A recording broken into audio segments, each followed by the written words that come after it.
दोस्तों स्वागत है ROAR के नए टेस्ट में। तो हमने इससे पहले जो टेस्ट देखा था वो टेस्ट नंबर 3 था GS वर्ल्ड का, ठीक है, और वो पॉलिटी का था। और ये टेस्ट 4 है, इकोनॉमी का है, ठीक है। तो हिस्ट्री हो गया, ज्योग्राफी हो गया, पॉलिटी हो गया, इकोनॉमी हो गया है, ठीक है। तो लगभग 4 सब्जेक्ट अच्छे से हो गए हैं, ठीक है। तो उसको रिवाइज कर लेंगे तो काफ़ी एक सेफ जोन में रहेंगे आप, ठीक है। तो इकोनॉमी का है ये। तो इससे पहले इसका जो PDF चाहिए आपको, तो PDF टेलीग्राम चैनल पे मिलेगा। मेरे टेलीग्राम चैनल का जो लिंक होगा डिस्क्रिप्शन में होगा। अधिकारी GS नाम से ही टेलीग्राम चैनल है, उसको आप ज्वाइन कर सकते हैं। तो वहाँ से अन्य PDF भी हैं, बुकों की PDF है, जो पहले के पेपर रहे हैं उनका भी PDF वहाँ पे अपलोडेड है, आप वहाँ से ले सकते हैं, ठीक है। इसके अलावा भी मेरे चैनल पे आप तमाम तरीके की वीडियो पड़ी हुई हैं, टेस्ट सीरीज की वीडियो हैं, सब्जेक्ट की वीडियो, उसको भी आप देख सकते हैं चाहें तो, ठीक है। चलिए देखते हैं इसमें क्वेश्चन कैसे पूछ रहा है, ठीक है। तो पहला क्वेश्चन इसका है, तो पहला क्वेश्चन तो करंट अफेयर्स का है, तो इसको छोड़ देते हैं। ये काफ़ी पुराना करंट अफेयर्स है, 22 का है। ये भी करंट अफेयर्स है, सब करंट अफेयर्स हैं। करंट अफेयर्स जो रहेगा उसको छोड़ दिया जाएगा, ठीक है।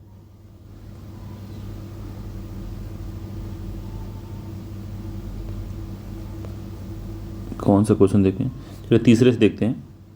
निम्नलिखित में से उत्तर प्रदेश राज्य को किस योजना के बेहतर प्रयास के तहत भारत में प्रथम स्थान प्राप्त नहीं है। तो प्रथम स्थान इसमें प्राप्त नहीं है, तो कौन सी योजना के तहत इसको प्राप्त नहीं है।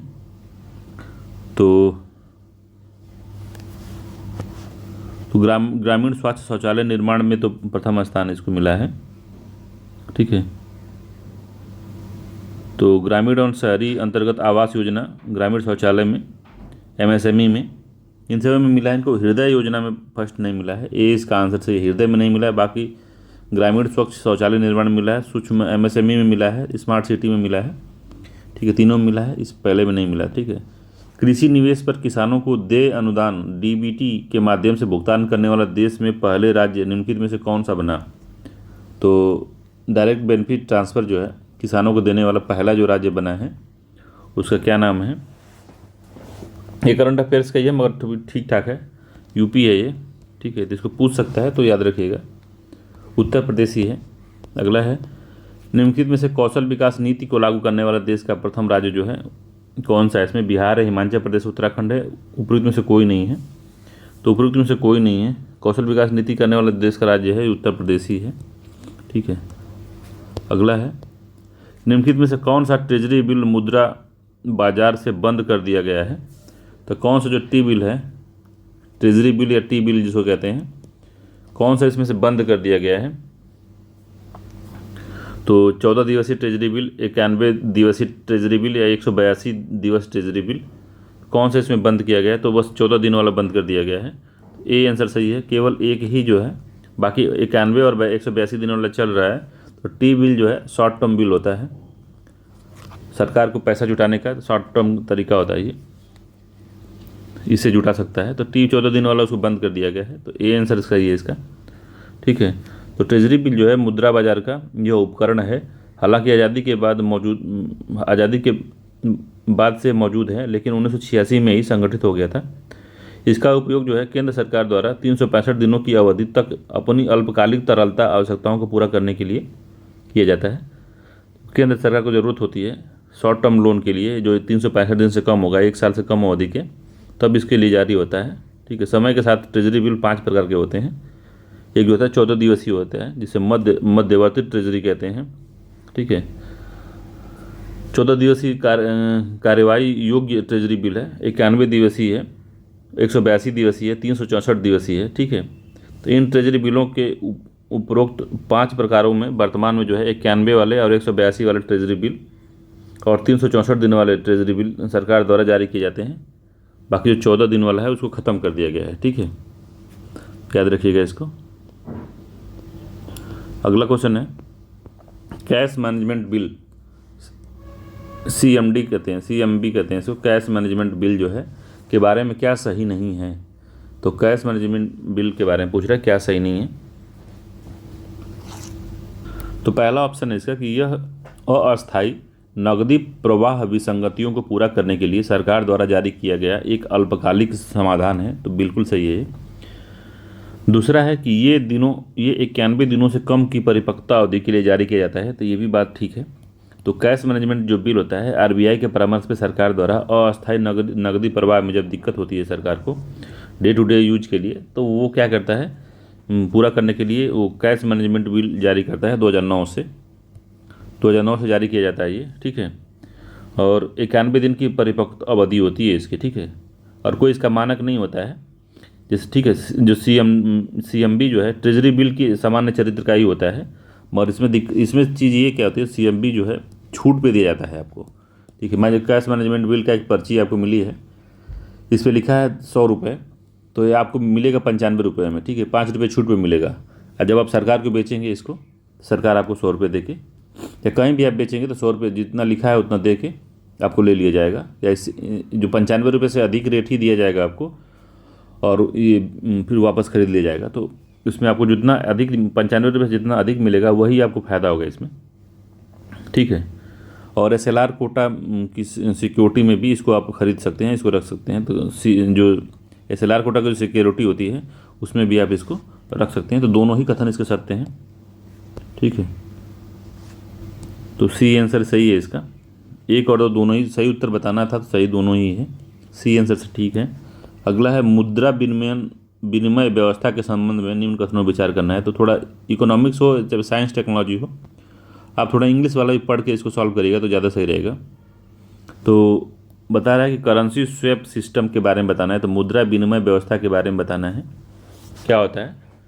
तो मुद्राओं का आदान प्रदान बाजार दर पर नहीं बल्कि बाजार द्वारा निर्धारित विनिमय दर पर निर्धारित किया होता है, ठीक है। तो the exchange of currency is not determined eight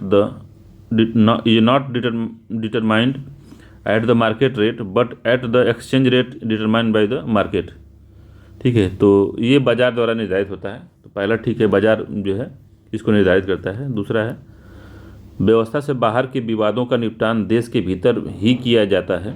तो व्यवस्था से बाहर के विवादों का निपटान जो है देश के भीतर किया जाता है, ये बात भी सही है। तो दोनों ही कथन इसमें भी सत्य हैं, इसका सी आंसर सही है, दोनों ही कथन सत्य हैं, ठीक है। तो मुद्रा विनिमय जो होता है, करेंसी स्वैप जो होता है, ये बात है। तो इसका जो बाजार मूल्य है उसका निर्धारण जो होता है, मुद्रा का आदान प्रदान बाजार दर पर नहीं होता बल्कि बाजार द्वारा निर्धारित होता है वो, ठीक है। अगला है निम्नलिखित में से कौन सा एक वैकल्पिक धन का उदाहरण है। तो which of the following is a example of the alternative money. Alternative money क्या है, तो मुद्रा नोट है, सिक्के हैं, चेक है, उपरोक्त में से कोई नहीं है। तो कौन सा है, तो चेक जो है अल्टरनेटिव धन का उदाहरण है, सी इसका आंसर सही है, वैकल्पिक धन का। वैकल्पिक धन जो होता है गैर कानूनी और निविदा धन होता है। तो गैर कानूनी होता है वो, कोई कानून नहीं रहता है इसमें चेक के लिए, तो गैर कानूनी होता है, लेकिन इसे आमतौर पर लोगों द्वारा इसके अंतिम भुगतान के रूप में स्वीकार किया जाता है। वैकल्पिक धन में क्रेडिट उपकरण जैसे विनिमय बिल, चेक, वचन पत्र आदि शामिल होते हैं। जैसे प्रॉमिसरी नोट होता है, चेक होता है और एक्सचेंज बिल होती है, ये सब जो होता है वो वैकल्पिक धन में आता है। तो इसका सी आंसर ठीक है, याद रखिएगा। अगला क्वेश्चन है, कह रहा है कि विशेष आर्थिक क्षेत्र जो होता है, स्पेशल इकोनॉमिक जोन के बारे में पूछ रहा है। निम्नलिखित में से पहली बार पेश किया गया था, तो किसके द्वारा पहली बार पेश किया गया था बताना है आपको। तो दुनिया में चीन द्वारा, जापान द्वारा, भारत द्वारा, पाकिस्तान द्वारा। तो विशेष आर्थिक जोन सर्वप्रथम चीन द्वारा लाया गया था, ए आंसर सही है। 1979 ईस्वी में इसको लाया गया था चीन द्वारा, ठीक है, याद रखिएगा। तो इसमें जो है स्पेशल इकोनॉमिक जोन में क्या होता है, उस क्षेत्र में जो आपको टैक्स होता है और जो फैसिलिटी होती है उसमें सारी छूट दी जाती है, ठीक है। स्पेशल इकोनॉमिक जोन वाला जो होता है, और एफडीआई के लिए अनुकूल बनाया जाता है उसको, उस क्षेत्र को। अगला है 11 नंबर का कि भारत में न्यूनतम वेतन अधिनियम पहली बार कब पारित हुआ था। तो मिनिमम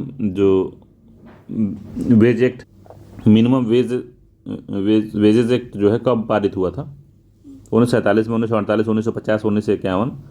तो 1948 में पारित हुआ था, बी आंसर से ये 1948 में ये पारित हुआ था। अगला है निम्नलिखित में से मानव विकास सूचकांक किसके द्वारा विकसित किया गया। तो मानव ह्यूमन डेवलपमेंट HDI जो है, ह्यूमन डेवलपमेंट इंडेक्स, किसके द्वारा जो है बनाया गया था। तो चार्ल्स वेबर हैं, फ्रीडमैन हैं, महबूब उल हक हैं, जगदीश चंद्र बोस हैं। तो महबूब उल हक जो थे इन्होंने बनाया था इसको, पाकिस्तान के अर्थशास्त्री थे ये, महबूब उल हक। ठीक है, तो मानव विकास सूचकांक में जीवन प्रत्याशा, शिक्षा और प्रति व्यक्ति आय जो है, जीवन प्रत्याशा, प्रति व्यक्ति आय,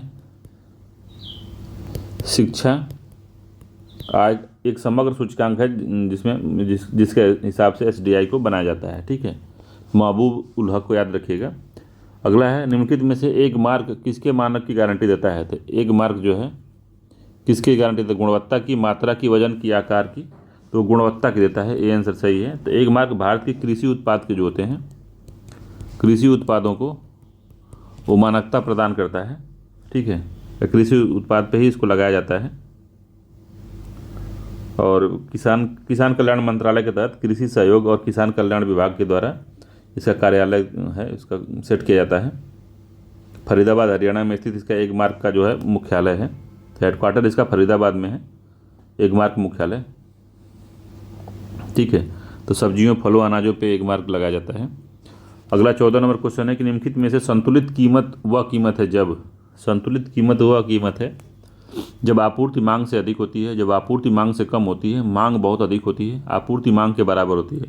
जब आपूर्ति मांग के बराबर होती है तो उसको संतुलित कीमत कहते हैं उसको। डी आंसर सही है, याद रखिएगा। अगला है कि किसी फर्म द्वारा उत्पादन की एक अतिरिक्त इकाई का उत्पाद करके कुल लागत में वृद्धि को क्या कहा जाता है? तो इसको क्या कहा जाता है बताना है आपको। देखिए, जब नहीं समझ में आए तो इंग्लिश देख लीजिए। तो variable cost, average cost, marginal cost, opportunity cost, तो क्या कहा जाता है इसको? तो इसको मार्जिनल कॉस्ट कहा जाता है। ठीक है, और मार्जिनल कॉस्ट कहता है, सी आंसर सही है। तो मार्जिनल कॉस्ट क्या है? तो किसी फर्म द्वारा उत्पादन की एक अतिरिक्त इकाई का उत्पादन करने के कुल लागत में कितनी वृद्धि हुई है, ठीक है, कुल लागत में कितनी अगर वृद्धि हो रही है, उसी को जांचने के लिए सीमांत लागत या मार्जिनल कॉस्ट कहते हैं। सी आंसर सही, इंपॉर्टेंट है, ये पूछ देता है, यूपीएससी में पूछा था एक बार इसको, तो पूछ भी देगा पीसीएस वगैरह में, तो थोड़ा ध्यान से देख लीजिएगा।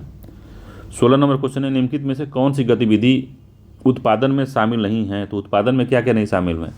तो एक किसान द्वारा गेहूं का उत्पादन, किसी कंपनी द्वारा दवाओं का उत्पादन, अस्पताल में नर्स द्वारा दी गई सेवाएं, एक गृहिणी द्वारा अपने घर में दी गई सेवाएं जो हैं कि उत्पादन की गतिविधि में शामिल नहीं है। तो क्या शामिल नहीं है बताइए इसको। तो उत्पादन की जो विनिर्माण प्रक्रिया में कच्चे माल के इनपुट को तैयार करके उसके बदले बनाया जाता है। ठीक है, तो उसमें गृहिणी जो है अपने घर में दी गई सेवाएं इसमें शामिल नहीं होती। डी आंसर सही है। बाकी अस्पताल में एक नर्स द्वारा दी गई दवाएं जो हैं ये भी बहुत ज़्यादा, ठीक है, तो अस्पताल में जो नर्स है द्वारा दी गई जो सेवाएं हैं वो भी जो उत्पादन में आता है, उस हॉस्पिटल को प्रोडक्ट क्या निकलता है, आउटपुट है, ये आउटपुट निकालता है कि नहीं है? तो बढ़िया आउटपुट आ रहा है, ख़राब आ रहा है, तो ये आ सकता है इसमें, ये भी है और ये भी है इसमें, बस ये महिला वाला नहीं है कोई। ठीक है, अस्पताल जैसे मान लीजिए कि अपोलो एक कंपनी है, तो सब ये लोग अपनी जो सेवाएं दे रहे थे एक तरह का उत्पादित तो कंपनी के लिए कर रहे हैं। अगला है 17 नंबर का, निम्नलिखित में से कौन सा केंद्र सरकार के वर्तमान राजस्व में शामिल नहीं है? तो कर राजस्व शामिल है, गैर कर राजस्व, ऋण, ब्याज भुगतान। तो कर राजस्व में शामिल नहीं है, तो राजस्व जो है उसमें शामिल नहीं है, बताना है आपको। तो राजस्व कैसे हो सकता है? तो कर से राजस्व आ सकता है, गैर कर राजस्व भी आ सकता है, ब्याज भुगतान भी आ सकता है, मगर ऋण जो है ये राजस्व नहीं है। ठीक है, सी आंसर सही है, ऋण जो है राजस्व नहीं है। तो राजस्व क्या होता है? राजस्व वह धन होता है जो व्यावसायिक गतिविधियों द्वारा लाया जाता है। तो कर जो है गैर है, तो राजस्व वह धन है जो किसी कंपनी में उसके व्यावसायिक गतिविधियों द्वारा लाया जाता है। राजस्व को बिक्री के रूप में भी जाना जाता है। ठीक है, तो कर जब सरकार लेती है तो सेवाएं भी देती है। ठीक है, गैर कर जब लेती, गैर कर से जब इनकम होती है, जैसे सर्विस बेचती है, तो कर द्वारा नहीं, गैर कर मतलब कि जो सरकार की ईयर बुक निकलती है, इंडियन ईयर बुक निकलती है, तो उसका जो बेचा तो वहाँ से पैसा हुआ, रेलवे से जो पैसा आया, बस चलाती हैं वहाँ से पैसा आया, तो ये गैर कर राजस्व में है। ब्याज भुगतान, तो किसी ने ब्याज भुगतान किया है तो वो भी राजस्व में आएगा, मगर ऋण नहीं आता। सी आंसर इसका सही है, ऋण नहीं आता इसमें। अगला है, निम्नलिखित में से कौन सा मानव विकास सूचकांक का एक आयाम नहीं है? तो जीवन प्रत्याशा है, बताए थे हम, ज्ञान है, जीवन स्तर है, सामाजिक स्थिति है कि नहीं है, बताइए। तो सामाजिक स्थिति नहीं है, सी आंसर सही है। जीवन स्तर है, ज्ञान है, जीवन प्रत्याशा है, मगर सामाजिक स्तर जो है इसमें शामिल नहीं होता। 19 नंबर क्वेश्चन है कि निम्नलिखित में से कौन सा आय में असमानताओं का सबसे उपयुक्त कारण है। सबसे उपयुक्त कारण क्या है आय में असमानता? तो नस्लीय कारण, अवसरों की कमी, पारिवारिक वातावरण में विरासत, पारिवारिक वातावरण से विरासत और क्षमता में अंतर। तो क्या है इसमें? तो अवसरों की जो कमी है वो असमानताओं का सबसे बड़ा कारण है। बी आंसर इसका सही है, अवसर में कमी। 20वां है निम्नलिखित में से पूंजी बाजार का कौन नियम है? तो पूंजी बाजार का नियम क्या है बताना है। पूंजी बाजार का कौन सा नियामक पूछ रहा है भाई, नियम नहीं है, नियामक है। रेगुलेटरी कौन है? तो who among the following is the regulator of the capital market? Capital market का एनएसई है, आरबीआई है, सेबी है, इरेडा है। तो कौन है बताइए? सेबी करती है कैपिटल मार्केट, जैसे मुंबई स्टॉक एक्सचेंज और नेशनल स्टॉक एक्सचेंज, इसका जो रेगुलेशन करती है वो सेबी करती है। सी आंसर सही है, सेबी करती है। अगला है 21 नंबर क्वेश्चन कह रहा है कि निम्नलिखित में से पूंजीवादी अर्थव्यवस्था की मुख्य विशेषता क्या होती है? तो जो पूंजीवादी व्यवस्था होती है तो प्रशासित कीमतें, सार्वजनिक स्वामित्व, आर्थिक योजना, निजी स्वामित्व। तो निजी स्वामित्व होता है पूंजीवादी में, खुद निजी स्वामित्व होता है और खुद के फायदे के लिए काम किया जाता है। तो 21वें का डी आंसर सही है, ठीक है। पूंजीवादी अर्थव्यवस्था में निजी स्वार्थ देखा जाता है, इसमें निजी स्वामित्व वाला मामला होता है। जैसे आप कोई दुकान खोले हैं या कोई कंपनी खोले हैं तो आप निजी स्वामित्व के खोले हैं तो आप अपना प्रॉफिट देखेंगे, जनता की भलाई नहीं देखेंगे, ठीक है। मिश्रित अर्थव्यवस्था मुख्यतः किसके द्वारा कार्य करती है? तो बाजार तंत्र के, केंद्रीय आवंटन मशीनरी के, सरकारी नीति द्वारा विनियमित बाजार तंत्र से, सरकारी भागीदारी और योजना द्वारा निर्दिष्ट बाजार तंत्र से।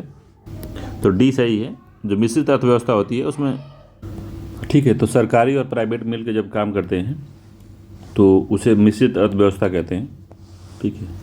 तो ब्याज दर नीति निम्नलिखित में से किसका घटक है? तो ब्याज दर नीति जो है किसका घटक है? राजकोषीय है, मौद्रिक है, व्यापार है, प्रत्यक्ष नियंत्रण है। तो इंग्लिश देख लीजिए। तो which of the following are the component of interest rate policy? तो ट्रेजरी पॉलिसी है, मॉनेटरी पॉलिसी है, बिजनेस पॉलिसी है या डायरेक्ट कंट्रोल है? तो ये जो है मॉनेटरी पॉलिसी है, बी आंसर सही है इसका। मॉनेटरी पॉलिसी में ये सब काम होता है।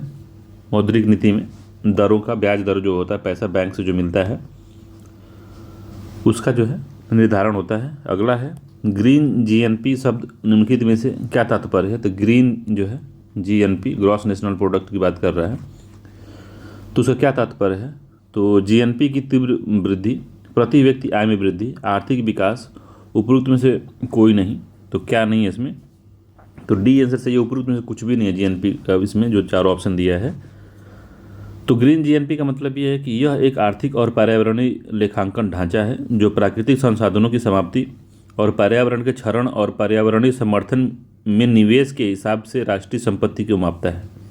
समझ गए आप? तो जब राष्ट्र की संपत्ति मापी जाएगी तो उस समय ये देखा जाएगा कि क्या जो राष्ट्र है तो संपत्ति बनाया है उसमें कितना जो है इनपुट यूज किया है, इनका संसाधन का, पर्यावरणीय संसाधन का कितना यूज किया है इसमें। ये सब देखने के बाद ही डिसाइड होगा कि कितना उसका जीएनपी है, ठीक है। तो उसमें इंक्लूड किया जाएगा पर्यावरणीय, इन्वायरमेंटल जो भी लॉसेस हैं या प्रॉफिट है इन्वायरमेंट से जो उनको फ़ायदा मिला है वो सब उसमें आकलित किया जाएगा। तो ग्रीन जीएनपी वही होता है। मुद्रा के अवमूल्यन, तो अवमूल्यन का क्या है? तो मुद्रा का अवमूल्यन मतलब डिवैल्यूएशन ऑफ करेंसी। निम्नलिखित में से क्या परिणाम होता है? तो मान लीजिए पहले $1 मिलता था, $1 की कीमत मान लीजिए 40 रुपये थी। अब जो है $1 की कीमत जो हो गई है 80 रुपया हो गई है, ठीक है। तो अब देखिए क्या हुआ है, तो रुपया गिरा है ना। $1 में पहले 40 रुपया था तो 40 रुपये की वैल्यू ज़्यादा थी। अब एक ही डॉलर में $80 मिल रहा है तो रुपये की वैल्यू गिर गई, तो डिवैल्यूएट हो गई है। या अवमूल्यन हो गया मुद्रा का, तो इससे क्या फ़ायदा होता है? तो निर्यात में वृद्धि और भुगतान संतुलन सुधार, निर्यात में वृद्धि और विदेशी रिजर्व की कमी, आयात में वृद्धि और भुगतान संतुलन में सुधार, निर्यात और आयात में वृद्धि। तो इसका पहला ऑप्शन ठीक है कि निर्यात वृद्धि हो जाती है और भुगतान संतुलन में हमारे सुधार होता है। ठीक है, तो 25वें का ए आंसर सही है। तो कैसे होता है, कैसे निर्यात वृद्धि हो जाती है? तो मान लीजिए कि पहले ही जब कोई विदेशी जब आएगा भारत में व्यापार करने के लिए, तो सबसे पहला कार्य ये होता है कि वो बैंक के पास जाता है और अपने डॉलर को रुपए में कन्वर्ट करवाता है। रुपए में कन्वर्ट करवाएगा तभी तो व्यापार कर पाएगा भारत में रुपए में व्यापार होता है। जब रुपया कन्वर्ट कराया तो पहले मान लो 2010 में जब आया था वो, तो उसको 40 रुपये मिल गया, तो 40 रुपये में उसने 2 kg आम लेके वो चला गया। ठीक है, 2011 में जब आया, 2022 में आया या 2025 में जब आया, 24 में आया, तो उसको $1 को 80 रुपये मिल गया। और क्या हुआ कि वो जो है 3 kg आम लेके चला गया 80 रुपये में। तो $1 में उसने 3 kg आम ले गया। तो अब क्या करेगा कि अब 1 किलो का फ़ायदा हुआ है, तो उसको चाहेगा कि और मैं लेके जाऊँगा और अपने देश में, अपने मार्केट में बेचूँगा, तो और वो ले जाएगा, क्योंकि ज़्यादा पैसा, $1 में 80 रुपये उसको मिल रहा है, तो उसमें फ़ायदा दिख रहा है, तो और सामानों को खरीदेगा। जिससे जितना सामान खरीदेगा तो हमारे देश से जो आम है उसका निर्यात बढ़ जाएगा। तो निर्यात बढ़ गया, जितना निर्यात बढ़ेगा तो जो डॉलर है या भुगतान संतुलन है, तो जब निर्यात बढ़ता है तो भुगतान संतुलन जो होता है उसमें सुधार आता है। ठीक है, जब एक्सपोर्ट होता है, बढ़ता है, तो सुधार आता है। तो पहला इसीलिए सही है। ठीक है, 26वां क्वेश्चन है कि निम्नलिखित में से दृश्य निर्यात और दृश्य आयात। तो क्वेश्चन है दृश्य और अदृश्य आयात। अभी इसके बारे में हमने पिछले उसमें एक टेस्ट में बताया था आपको कि दृश्य और अदृश्य आयात में जो दृश्य निर्यात होता है और दृश्य आयात होता है, इसमें गुड्स शामिल होती हैं, सर्विस नहीं शामिल होती, गुड्स होती है। गुड्स मतलब वस्तुएं होती हैं, वो वस्तु कुछ भी हो सकती है, फल हो सकते हैं, सब्जियाँ हो सकती हैं, केमिकल हो सकते हैं, मशीनरी हो सकती है, ज्वेलरी हो सकती है, और ये सब हो सकते हैं। ठीक है, तो उसी का पूछा दृश्य निर्यात और दृश्य आयात के बीच के अंतर को किसके द्वारा परिभाषित किया जाता है?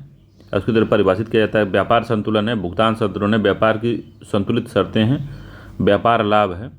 तो इंग्लिश से जब देखेंगे इसका तो आपको समझ में आएगा कि ट्रेड बैलेंस है, कि बैलेंस ऑफ पेमेंट है, balance terms in of trade है, या प्रॉफिट फॉर बिजनेस है। तो क्या कहते हैं इसको? तो इसको व्यापार संतुलन कहते हैं। ठीक है, ए आंसर इसका सही है। इसको हम कहते हैं व्यापार संतुलन, बैलेंस ऑफ ट्रेड। ठीक है,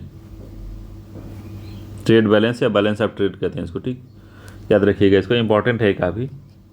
अगला, निम्नलिखित में से कौन सा संगठन असंगठित क्षेत्र के डेटा एकत्रित करता है?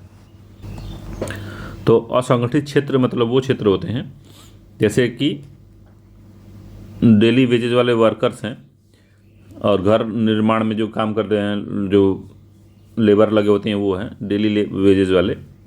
तो असंगठित क्षेत्र हैं जैसे कि रेडी वाले लोग हैं।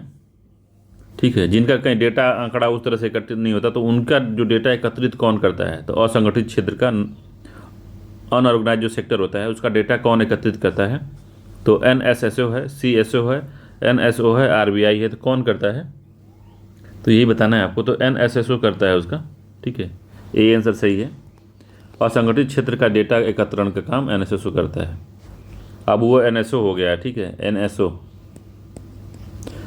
ठीक है, NSSO को जोड़ के और CSO को जोड़ के NSO बना दिया गया है, तो यही करता है। 28 नंबर क्वेश्चन, निम्नलिखित में से अनुसूचित बैंक को किस से पंजीकृत होना आवश्यक है? तो निम्नलिखित में से जो अनुसूचित बैंक है या जो शेड्यूल बैंक है वो कहाँ पंजीकृत होते हैं? तो सेबी में, RBI में, वित्त मंत्रालय में, और SBI में। तो सेबी RBI में होते हैं। रिजर्व बैंक ऑफ इंडिया में उनका रजिस्ट्रेशन होना आवश्यक है, पंजीकृत होना आवश्यक है। ठीक है, अगला है 29 नंबर का, निम्नलिखित में से किसे राष्ट्रीय ऋण के रूप में नहीं देखा जाता? तो राष्ट्रीय ऋण के रूप में नहीं देखा जाता है, वो क्या है? तो जीवन बीमा पॉलिसियां हैं और दीर्घकालिक सरकारी बॉन्ड है। तो दीर्घकालिक सरकारी बॉन्ड ऋण होता है। ठीक है, एक तरह का ऋण है ये। राष्ट्रीय बचत पत्र है, नेशनल जो है बचत पत्र हैं, ये भी जो है ऋण है। भविष्य निधि भी एक ऋण है सरकार पे, जनता का। बाकी जीवन बीमा जो पॉलिसी है ऋण नहीं है, ये आंसर सही है, ये ऋण नहीं, ऋण में नहीं आता ये। अगला है किसी देश का विश्व के अन्य देश के साथ होने वाले समस्त मौद्रिक लेन देन का वार्षिक रिकॉर्ड क्या कहलाता है? तो जो लेन देन होता है उसका जो वार्षिक रिकॉर्ड जो कहलाता है वो भुगतान संतुलन कहलाता है, व्यापार संतुलन, मौद्रिक प्राप्तियां संतुलन, बैलेंस शीट। तो व्यापार संतुलन हम देखे थे कि जब विजुअल्स गुड्स होती हैं, जिसको दृश्य वस्तुएं कहते हैं, दृश्य व्यापार होता है जब, तो दृश्य आयात और दृश्य निर्यात के बीच को व्यापार संतुलन कहते हैं। ठीक है, मौद्रिक प्राप्तियों का संतुलन ये नहीं है, भुगतान संतुलन होता है, इसे बैलेंस ऑफ पेमेंट कहते हैं। बैलेंस ऑफ पेमेंट मतलब कि किसी देश और उस देश को छोड़ के अन्य पूरे दुनिया से जो व्यापार या मौद्रिक लेन देन होता है उसको भुगतान संतुलन या बैलेंस ऑफ पेमेंट BOP कहते हैं, उसमें वो आता है। तो उसका सी आंसर सही है, बैलेंस ऑफ पेमेंट में आता है। अगला है निम्नलिखित में से ब्रेक इवन पॉइंट वह जगह है जहाँ क्या होता है, सीमांत राजस्व सीमांत लागत के बराबर हो जाता है, औसत राजस्व कुल के बराबर हो जाता है, कुल राजस्व कुल लागत के बराबर हो जाता है, या उपयुक्त में से कोई नहीं। तो क्या है यो? तो ब्रेक इवन पॉइंट जो होता है उसको क्या कहते हैं, इंग्लिश में देख लेते हैं। Which of the following is the break even point? तो पहला है marginal revenue is equal to marginal cost, average revenue equal to total revenue equal to total cost. तो सी वाला आंसर इसका सही है। कुल राजस्व कुल लागत के जब बराबर हो जाती है, ठीक है, टोटल राजस्व उसके बराबर हो जाती है, टोटल राजस्व कुल लागत के बराबर हो जाती है, तो उसके ब्रेक इवन पॉइंट कहते हैं। इंपॉर्टेंट है ये, ब्रेक इवन पॉइंट को सी से परिभाषित किया जाता है, जो सी वाले में दिया हुआ है। तो सी आंसर इसका सही है 31वें का। ठीक है, अगला है आय का निर्धारण करते समय निम्नलिखित में से किस मद पर व्यय को निवेश नहीं माना जाता? जब आय का निर्धारण करते हैं हम, तो किस मद को हम किस व्यय को हम निवेश नहीं मानते? तो कारखाने का निर्माण, कंप्यूटर, बिना बिके वस्तुओं के स्टॉक में वृद्धि, संयुक्त स्टॉक कंपनी में स्टॉक और शेयर। तो किसको हम इसमें शामिल नहीं करते हैं बताना है। तो बिना बिके वस्तुओं के स्टॉक में वृद्धि अगर होती है तो उसको हम व्यय को निवेश में शामिल नहीं करते। ठीक है, तो आय का निर्धारण करते समय जब किसी का आय का निर्धारण होता है तो किस मद को पर व्यय, तो जो बिना बिके जो वस्तुओं के स्टॉक में जब वृद्धि होती है तो इस पे जो व्यय होता है उसको हम निवेश नहीं मानते। क्यों नहीं मानते? निवेश इसलिए नहीं माना जाता क्योंकि ये बाद में जो स्टॉक बिकेगा ना, तो इसको निवेश नहीं माना जाता। ठीक है, तो निवेश नहीं माना जाता इसको, तो इसका सी वाला आंसर ठीक है। समझ रहे हैं आप? तो निवेश एक परिसंपत्ति है या वस्तु है जिसे आय उत्पन्न होती है। समझ लीजिए, समझ रहे हैं आप? तो निवेश संपत्ति होती है, तो जहाँ आप निवेश करते हैं तो उसमें से कुछ आपको प्रॉफिट जनरेट होता है, तो वो जो आता है वो निवेश कहलाता है।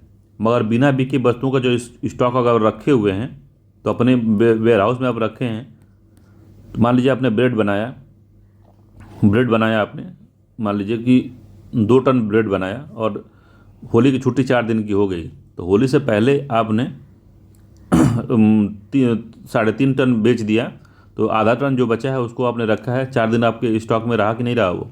जब आपके स्टॉक में पहले वेयर हाउस में जो आधा टन ब्रेड रखा हुआ है, तो वो आपको तो कोई प्रॉफिट दे नहीं रहा है, 4 दिन तो कोई आपको प्रॉफिट नहीं देगा वो, तो वो जो निवेश में उसको नहीं माना जाएगा। ठीक है, 4 दिन बाद जब बेचेंगे, जब वो स्टॉक से हट जाएगा वस्तुएं, तब उसको हम मानेंगे। ठीक है, तो यही मामला है इसका। तो बिना बिके वस्तुओं के स्टॉक में जो को हम निवेश नहीं मानते। ठीक है, अगला है कि बाजार स्थिरांक योजना जो है, मार्केट जो स्टेबलिशमेंट जो स्कीम है या स्टेबलाइजेशन स्कीम जो है, मार्केट स्टेबलाइजेशन स्कीम के संबंध में निम्न कथनों विचार करना है। तो पहला है, यह तरलता को कम करने और मुद्रा बाजार को नियंत्रण में लाने के लिए वाणिज्यिक बैंकों द्वारा उपयोग किया जाने वाला एक उपकरण है। तो कौन सा सही है बताना है। तो जो मार्केट स्टेबलाइजेशन स्कीम होती है, यह तरलता को कम करने और मुद्रा बाजार को नियंत्रित करने में वाणिज्यिक बैंकों द्वारा उपयोग किया जाने वाला एक उपकरण है। तो कह रहा निम्नलिखित में से कौन सा सही है। तो ठीक है, वाणिज्यिक बैंकों द्वारा किया जाने वाला, तो आरबीआई जो है इसको मैनेज करती है सरकार के बिहाफ पे। ठीक है, तो आरबीआई तो मैनेज कर नहीं पाएगी पूरा, तो आरबीआई जो है बैंकों को देगी ये कि आप मैनेज करिए। ठीक है, तो इसीलिए वाणिज्यिक बैंक लिखा है इसमें। तो क्या होता है कि जब जो सरकार होती है क्या कहती है कि अपने ट्रेजरी बिल दिनांकित जो प्रतिभूतियाँ होती हैं, डेटेड जो सिक्योरिटी होती हैं, उनके द्वारा उसको जारी करके जो मार्केट से अतिरिक्त तरलता को जो अवशोषित करती है। ठीक है, और जो जैसे कि मान लीजिए कि मार्केट में ज़्यादा पैसा हो गया और मार्केट जो डिसबैलेंस हो रहा है, तो उसको स्टेबलाइज करने के लिए सरकार क्या करेगी, ट्रेजरी बिल निकाल सकती है, डेटेड सिक्योरिटी निकाल सकती है, और इस तरह का जो सिक्योरिटी निकाल के इसको जो है जो एक्स्ट्रा में जो लिक्विडिटी है उसको अवशोषित कर अपने पास कर लेगी इन्हीं जो क्या कहते हैं उपकरणों के माध्यम से, जिसमें ट्रेजरी बिल और दिनांकित प्रतिभूतियाँ आती हैं, उनको बाजार में बेचेगी और पूरा धन जो है ले लेगी। और उस जो धन आएगा बेचने के बाद, जो प्रतिभूतियाँ बेची है उससे जो धन आएगा उसको मार्केट स्टेबलाइजेशन जो स्कीम कोष होता है उसमें रखा जाएगा। ठीक है, उसका कहीं और यूज नहीं होगा कि सरकार उसका जो है सरकारी खाते में इसको जमा नहीं किया जाता है। ठीक है, न ही इसका व्यय जो है निधि के रूप में किया जाता है।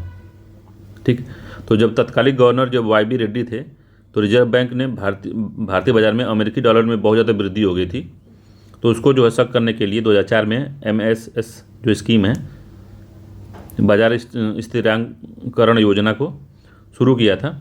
ठीक है, तो इसलिए आता है ये। दूसरा है कि इसकी जो शुरुआत है 2008 के वित्तीय संकट के बाद रघुराम राजन ने की थी। तो 2008 में 2004 में शुरू हुआ था, इसलिए गलत है ये। तो केवल एक इसका आंसर सही है, ए वाला ठीक है। 2004 में शुरू हुआ था और वाई बी रेड्डी ने शुरू किया था इसको। अगला है तो अच्छा, उसको समझ में आया कि नहीं, MSS जो बी है, MBSS क्या लिखा था, मार्केट स्टेबलाइजेशन स्कीम जो है MSS, तो इसका समझ में आया कि नहीं आपको। देखिए सिंपल समझाते हैं कि जब मार्केट में मान लीजिए डॉलर या पैसा अधिक हो गया, जब डॉलर पैसा या रुपया अधिक हो गया है और सरकार यहाँ पे है, अब जब ये अधिक हो जाता है तो उसकी महंगाई बढ़ जाती है। तो देखिए जब डॉलर ज़्यादा हो जाएगा तो डॉलर गिरने लगेगा, डॉलर का प्राइस गिरने लगेगा तो हमारा निर्यात कम हो जाएगा। ठीक है, और आयात बढ़ जाएगा। ठीक, जब रुपया बढ़ने लगेगा या रुपया घटने लगेगा तो हमारा जो है ये तब भी मार्केट डिसबैलेंस होगा, और डॉलर जब बढ़ेगा घटेगा तब भी डिसबैलेंस होगा। तो डिसबैलेंस दोनों में समन्वय बनाने के लिए सरकार क्या करेगी, मार्केट स्टेबलाइजेशन स्कीम लाएगी और इसमें से शक कर लेगी, $1 को निकाल लेगी यहाँ पे, तो $1 बच गया, ₹1 बच गया। ठीक है, और बाकी जो सरकार अपने पास रख लेती है इसको। तो इसी एक को जो लेने के लिए जो $2 है $1 है, तो $1 ₹1 करने के लिए जो दूसरा डॉलर है उसको जो शक करने के लिए जो स्कीम लाई गई उसी को मार्केट स्टेबलाइजेशन स्कीम कहते हैं। ठीक है, तो इसको क्या होता है, तो ये अलग फंड में रखा जाता है, सरकारी खाते में इसको नहीं रखा जाता, नहीं सरकार इसको उस तरह से व्यय करती है। ठीक है, इसका दूसरे तरीके से व्यय होता है। और वाई बी रेड्डी ने 2004 में अमेरिका का जो डॉलर है वो बहुत ज़्यादा मार्केट में हो गया था, उसको लेने के लिए ये स्कीम चलाई थी। ठीक है, तो ये पूरा मामला था। 34 नंबर क्वेश्चन कह रहा है कि निम्नलिखित में से कौन सी संस्था तरलता समायोजन, जिसको हम तरलता समायोजन का मतलब होता है लिक्विडिटी एडजस्टमेंट फैसिलिटी, LAF कहते हैं इसको। तो समायोजन, निम्नलिखित में से कौन सी संस्था तरलता संयोजन सुविधा के तहत भारतीय रिजर्व बैंक से धन जुटाने या उसके पास अतिरिक्त धन जमा करने के लिए पात्र है। तो लिक्विडिटी एडजस्टमेंट फैसिलिटी के द्वारा कौन कौन से ऐसे संस्था हैं जो कि RBI के साथ वो धन जुटा सकते हैं या धन जमा कर सकते हैं। तो प्राथमिक व्यापारी हैं क्या, प्राइमरी जो डीलर्स हैं उसमें प्राइमरी डीलर्स हैं, अनुसूचित वाणिज्यिक बैंक है, क्षेत्रीय ग्रामीण बैंक है। तो कौन एलिजिबल है इसमें, ये पूछ रहा है। तो जो प्राथमिक व्यापारी हैं ये एलिजिबल नहीं है इसमें। बाकी जो वाणिज्यिक बैंक है या शेड्यूल बैंक है और क्षेत्रीय बैंक है, रीजनल रूरल बैंक जो है, ये दोनों ही पात्र हैं इसके। तो इसका सी आंसर सही है, दोनों ही पात्र हैं इसमें। ठीक, तो 34 नंबर का जो है LAF में भारतीय रिजर्व बैंक द्वारा अनुसूचित वाणिज्यिक बैंक और क्षेत्रीय ग्रामीण बैंकों को आवश्यकता के मामले में तरलता का लाभ उठाने या उसके खिलाफ रात भर के उधार पर अतिरिक्त तरलता के मामले में RBI के साथ, तो वो एक नाइट के लिए इसमें धन दिया जाता है। तो एक नाइट के लिए, ओवरनाइट के लिए इसमें, जैसे मान लीजिए कि SBI है, उसको आज रात के लिए पैसे की ज़रूरत पड़ गई, तो एक रात के लिए वो LAF के माध्यम से वो पैसा उठा सकता है, ठीक है। और या तो फिर क्षेत्रीय ग्रामीण बैंक भी उससे पैसा उठा सकता है LAF के माध्यम से, ठीक है। तो ये बात है। मगर जो प्राथमिक व्यापारी हैं, प्राइमरी डीलर्स हैं, ये इसमें एलिजिबल नहीं हैं। तो एलिजिबल पूछ रहा है कौन कौन एलिजिबल थे, तो बैंक एलिजिबल हैं, कमर्शियल बैंक और रीजनल रूरल बैंक, ठीक। 35वां है कि किसी देश में श्रम, भूमि, पूंजी की सेवाओं के लिए प्राप्त आय का योग क्या कहलाता है। तो जो श्रम है, भूमि है, पूंजी है, ये क्या होती है, प्रोडक्शन लागत होती है। किसी के जो प्रोडक्शन करेंगे तो इसमें मेन लागत होती है, श्रम लगता है, भूमि पे जहाँ पे कैपिटल लगता है, कैपिटल लगता है, तो इसको क्या कहते हैं, इनका योग क्या कहलाता है। तो सकल घरेलू उत्पाद, राष्ट्रीय आय, सकल घरेलू आय, सकल राष्ट्रीय आय, तो क्या कहते हैं इसको, देखो सकल घरेलू आय कहते हैं इसको, ठीक है। तो इसको सी आंसर सही है इसका। 35वें का, तो सकल घरेलू आय एक राज्य के भीतर अर्थव्यवस्था के सभी क्षेत्रों द्वारा प्राप्त कुल आय है। इसमें जो है सभी वेतन, लाभ, करों का योग, सब्सिडी घटाकर शामिल है इसमें, ठीक है। तो उनको GDP कहते हैं। सकल राष्ट्रीय उत्पाद GNP, ग्रॉस नेशनल जो है प्रोडक्ट है, कि गणना करने समय निम्नलिखित में से किसकी आवश्यकता नहीं है। तो किसकी आवश्यकता नहीं है, शुद्ध विदेशी निवेश की आवश्यकता होती है, निजी निवेश, नागरिकों की प्राप्त व्यक्तिगत आय, सरकार द्वारा माल की खरीदी। तो इसमें जो है क्या आवश्यक नहीं है, तो नागरिकों की जो है प्रति व्यक्ति आय जो है ये इसमें आवश्यक नहीं है। बाकी जो शुद्ध विदेशी निवेश भी है, निजी निवेश भी है, सरकार द्वारा खरीदा गया जो माल की खरीदी है उसका धन इसमें GNP में शामिल होता है, ठीक है। याद रखिएगा। तो इकोनॉमिक्स का GNP को अगर आप वीडियो हम बना देंगे तो बढ़िया समझ में आ जाएगा। तो पहले इसको आप क्वेश्चन सॉल्व करिए। इसमें जो है प्रति व्यक्ति आय जो है GNP से, ग्रॉस नेशनल प्रोडक्ट से, जब हम डिप्रिसिएशन निकाल के जब उसको डिवाइड करते हैं तो ग्रॉस नेशनल प्रोडक्ट को जब डिप्रिसिएशन निकाल के जब इसको डिवाइड करते हैं तब जो होता है पर कैपिटा इनकम आता है। तो GNP क्या होता है, तो जो GNP होता है सकल राष्ट्रीय उत्पाद होता है, किसी देश के निवासियों के स्वामित्व वाले उत्पादन के साधनों द्वारा एक निश्चित अवधि में प्राप्त सभी अंतिम उत्पादों और सेवाओं के मूल्य का अनुमान होता है ये, ठीक है। तो GNP में जो है ग्रॉस डोमेस्टिक प्रोडक्ट जो होता है GDP, और GNP में यही अंतर है कि जब GDP में से हम शुद्ध विदेशी निवेश निकाल देते हैं, शुद्ध विदेशी निवेश, या इसको कह सकते हैं कि GDP में से हम शुद्ध आयात निर्यात निकाल देते हैं, या केवल भारतीय नागरिकों द्वारा एक साल में जितना भी उत्पादन और पैसा कमाया गया एक साल में उसको हम क्या कहते हैं कि GNP कहते हैं, ठीक है, जितनी उन्होंने कमाई की है। तो GDP में हम जब हम निवेश का टोटल, जैसे कि विदेश से आयात निर्यात, विदेश से किया गया आयात निर्यात जब हम घटा देते हैं इसमें तो हमको GNP मिल जाता है, ठीक है। याद रखिएगा, GDP में से हम विदेशी आयात निर्यात निकाल देंगे तो हमको GDP मिल जाएगा, जो GNP मिल जाएगा, ठीक। 37 नंबर क्वेश्चन कह रहा है कि भारतीय कृषि की विशेषता निम्नलिखित में से किस प्रकार की है। तो भारतीय कृषि की विशेषता किस प्रकार की है, ठीक है। तो भारतीय कृषि की विशेषता में निम्नलिखित में से किस प्रकार की है। तो भूमि अधिशेष, श्रम दुर्लभ अर्थव्यवस्था, भूमि अधिशेष, श्रम अधिशेष अर्थव्यवस्था, भूमि की कमी, श्रम अधिशेष अर्थव्यवस्था, भूमि की कमी, श्रम की कमी वाली अर्थव्यवस्था। तो 37वें को बताना है आपको कौन सा है। तो भूमि की कमी है और श्रम अधिशेष अर्थव्यवस्था है भारत की। भूमि कम है, श्रम बहुत ज़्यादा है, ठीक है। मूल्य सिद्धांत को निम्नलिखित में से किस नाम से जाना जाता है। तो मूल्य सिद्धांत को निम्नलिखित में से किस के नाम से जाना जाता है। तो मूल्य सिद्धांत, जिसमें से मूल्य डिसाइड होता है, तो माइक्रो इकोनॉमी होती है, विकास अर्थव्यवस्था है, सार्वजनिक अर्थव्यवस्था या सूक्ष्म होती है। तो एक तो मैक्रो होती है, एक माइक्रो होती है। तो जो मूल्य सिद्धांत है वो माइक्रो में आता है, माइक्रो, ठीक है। सूक्ष्म, डी आंसर सही है, सूक्ष्म अर्थव्यवस्था है, डी आंसर में आता है। अब माइक्रो में क्या आता है, राजकोषीय नीति आती है इसमें, जो राजकोषीय नीति होती है माइक्रो, जैसे इसमें टैक्स आता है, फिजिकल डेफिसिट आता है, ये सब बड़ी चीज़ें जो आती हैं पूरे भारत की इकोनॉमी होती है माइक्रो में आती है। माइक्रो में छोटा है, बाजार वजार आता है इसमें, छोटा बाजार। ठीक है, अगला है निम्नलिखित में से कृषि उत्पादों का उन्नयन एवं मानकीकरण किसके माध्यम से किया जाता है। तो भारतीय खाद्य निगम द्वारा, विपणन और निरीक्षण निदेशालय द्वारा, भारतीय मानक संस्थान द्वारा, केंद्रीय सांख्यिकी संस्थान द्वारा। तो निम्नलिखित में से कृषि उत्पादों का उन्नयन और मानकीकरण जो है वो करता कौन है, इसके बारे में बताना है आपको। तो विपणन और निरीक्षण जो निदेशालय है, बी आंसर सही है, यही करता है।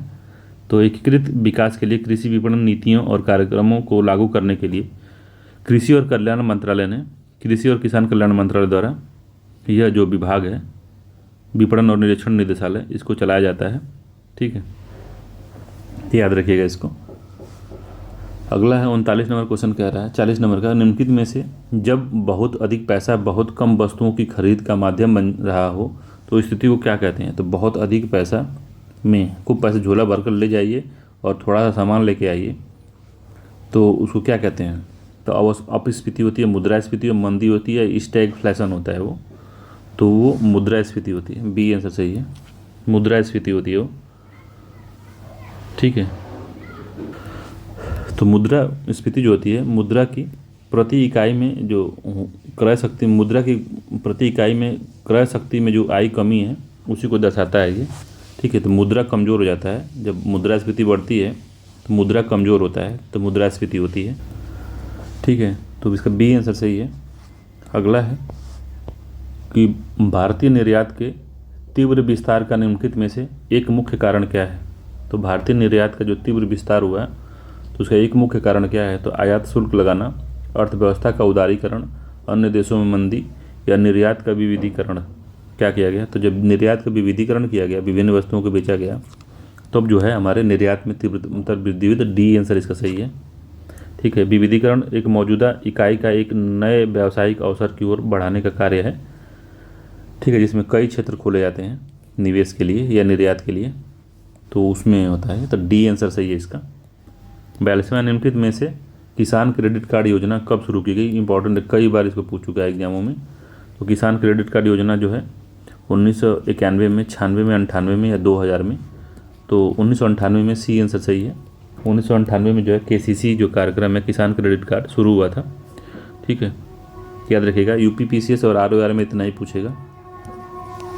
ठीक है, तो 198 है इसका, 1998 में।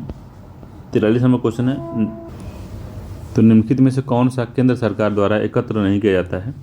तो 43 में है, निम्नलिखित में से कौन सा जो कर है वो केंद्र सरकार द्वारा एकत्र नहीं किया जाता है। तो कौन सा है वो, आयकर है, सीमा शुल्क है, व्यावसायिक कर है, या उत्पादन शुल्क है।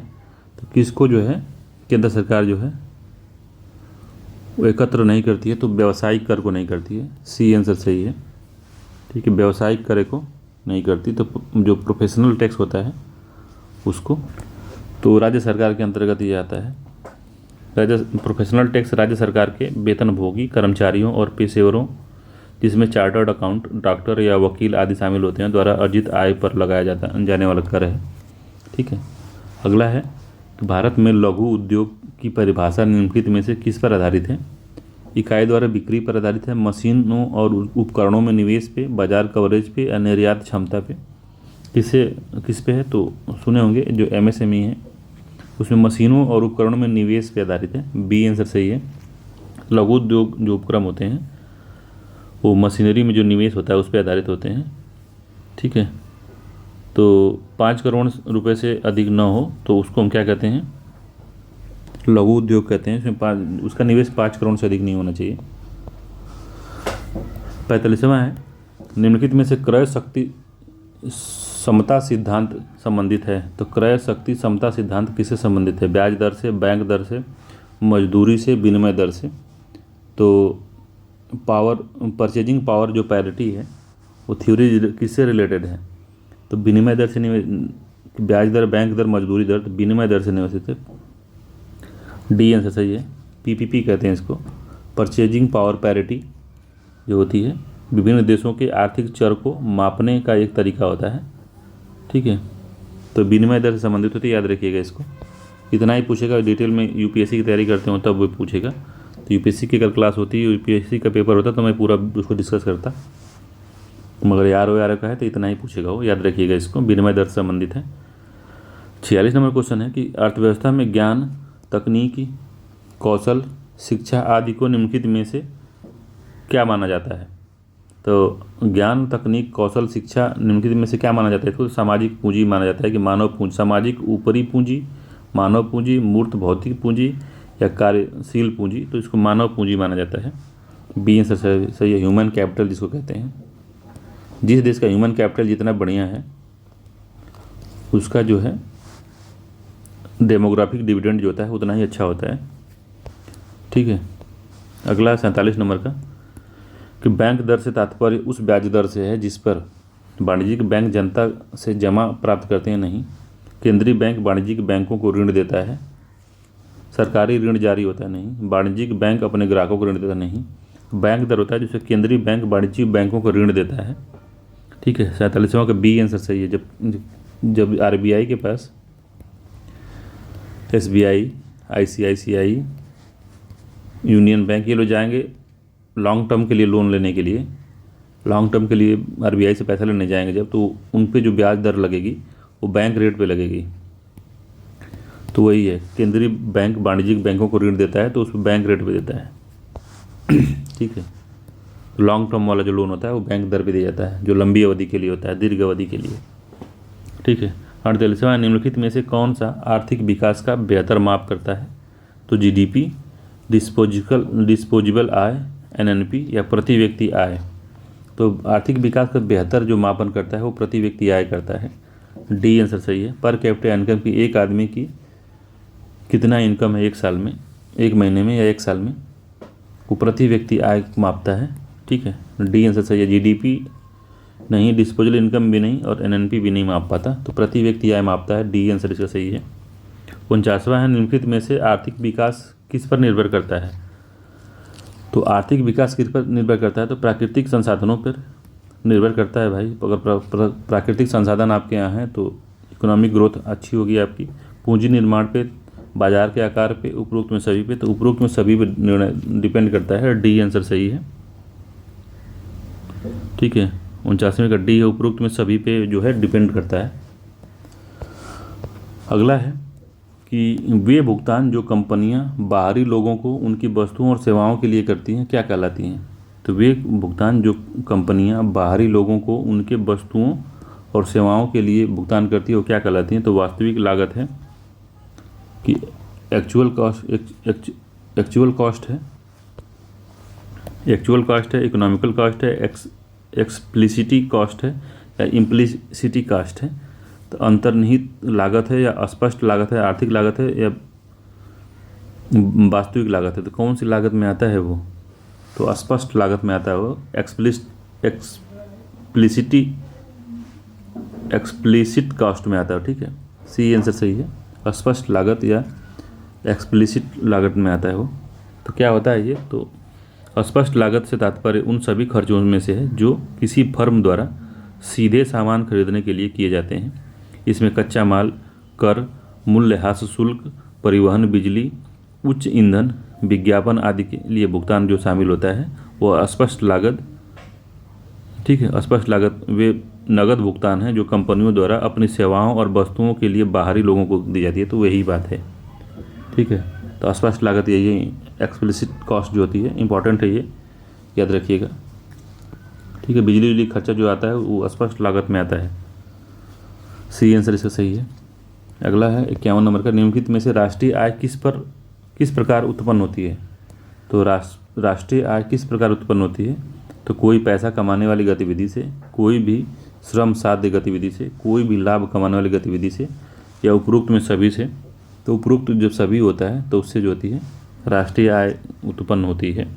तो सकल राष्ट्रीय आय को जीडीपी या सकल उत्पाद कहते हैं। तो उस विशेष देश के आर्थिक क्षेत्र से, जैसे मान लीजिए भारत है ये, तो एक साल में भारत में उत्पादित जितने भी वस्तुओं और सेवाओं का जो बाजार मूल्य है उनके योग को जीडीपी कहते हैं।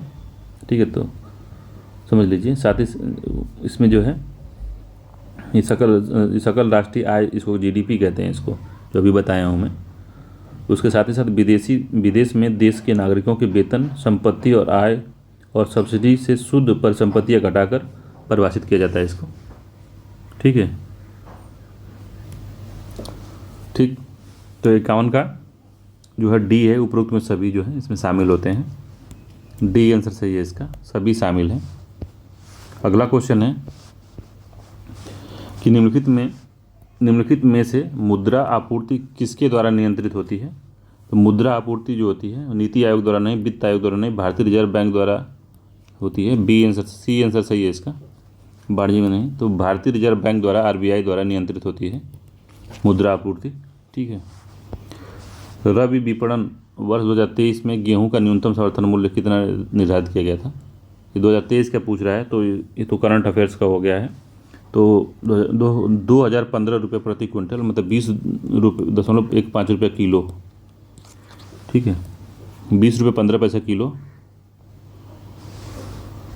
तो बालिकाओं के प्रति आमजन की सकारात्मक सोच विकसित करने हेतु उत्तर प्रदेश सरकार द्वारा संचालित मुख्यमंत्री कन्या सुमंगला योजना के अंतर्गत प्रति लाभार्थी को कितनी धनराशि प्राप्त दिया जाएगा, कितना लाभान्वित किया जाएगा उनको? याद रखिएगा इसको, इम्पोर्टेंट है ये। 15,000 रुपये। डी आंसर सही है, 15,000 रुपये दिया जाएगा उनको।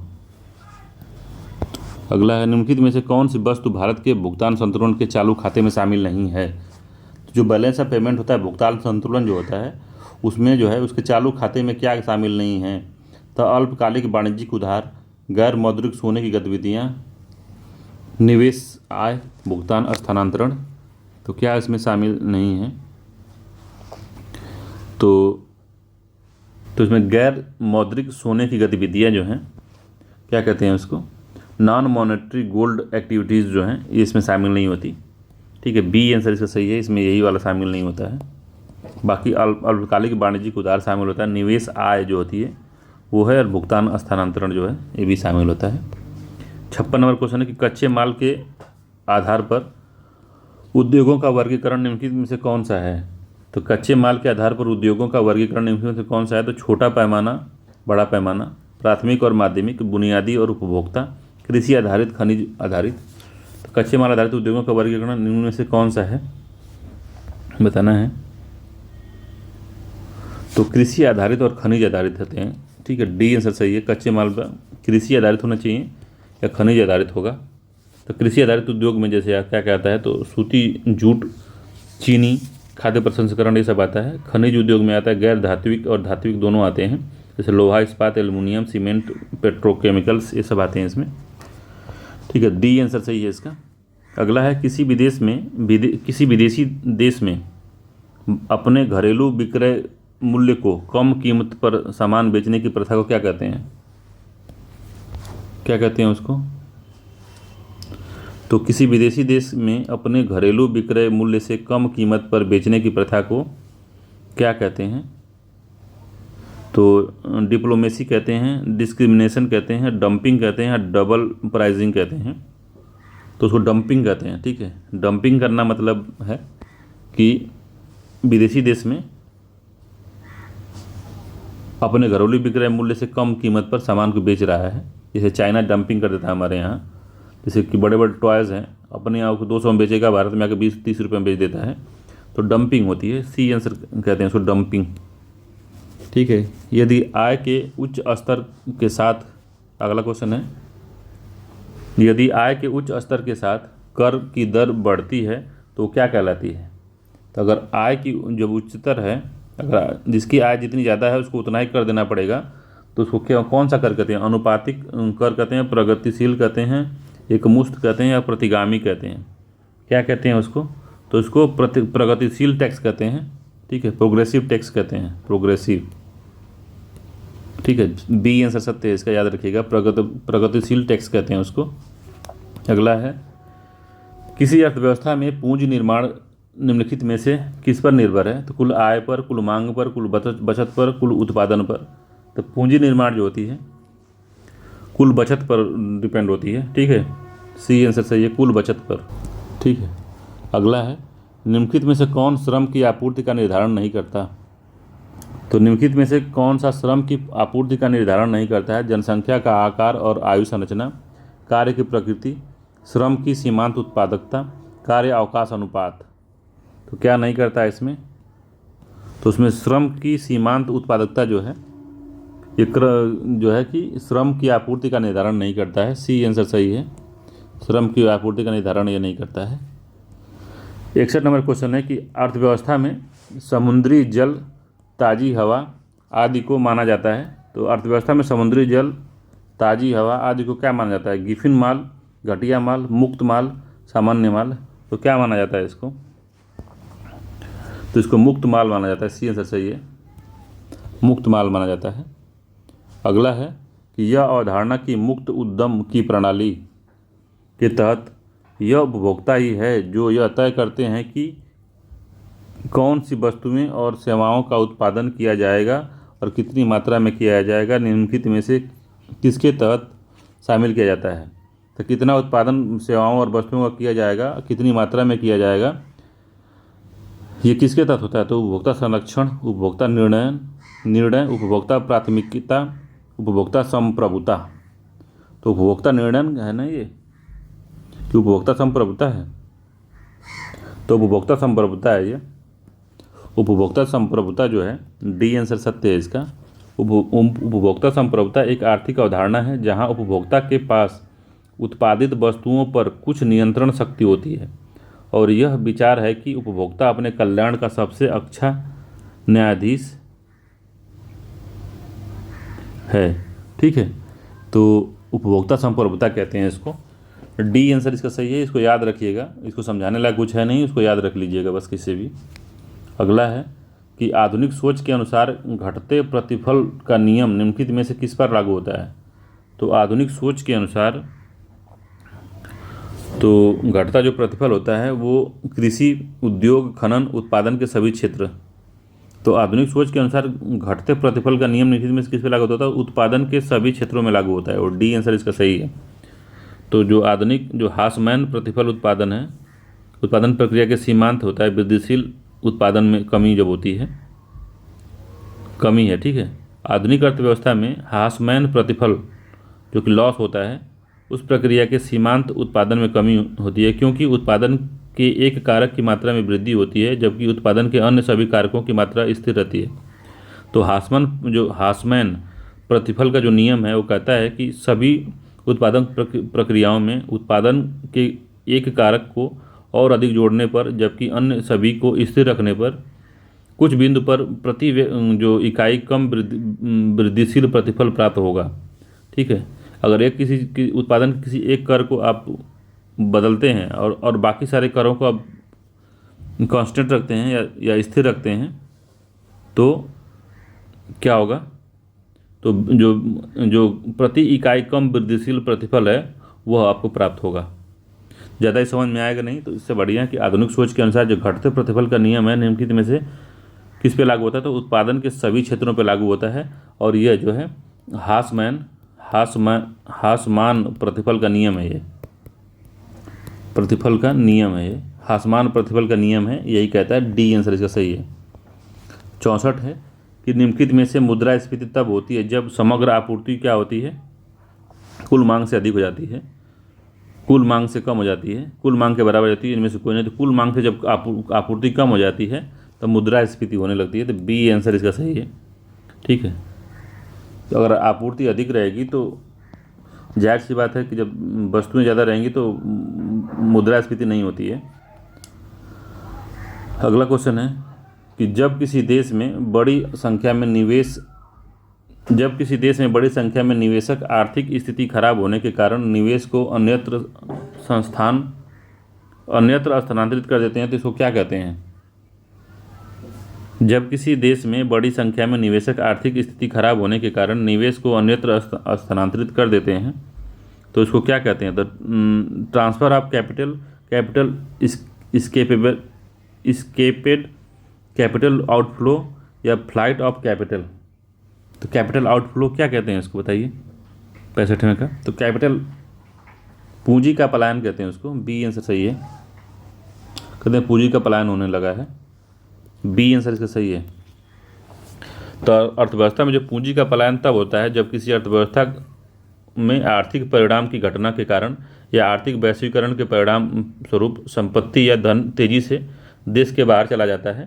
तो ऐसी घटना में पूंजी या पूंजी धारकों पर करों में वृद्धि हो सकती है। ठीक है, तो पूंजी पलायन होता है ये। ठीक, बैंक दर में कमी से ऋण की उपलब्धता पर क्या असर पड़ता है? तो बैंक दर की जब कमी होती है तो ऋण की उपलब्धता बढ़ जाएगी, साख बढ़ेगी, ऋण में वृद्धि नहीं होगी, क्रेडिट कम हो जाएगा, ऊपरी में सभी, तो साख बढ़ती है। ए आंसर सही है।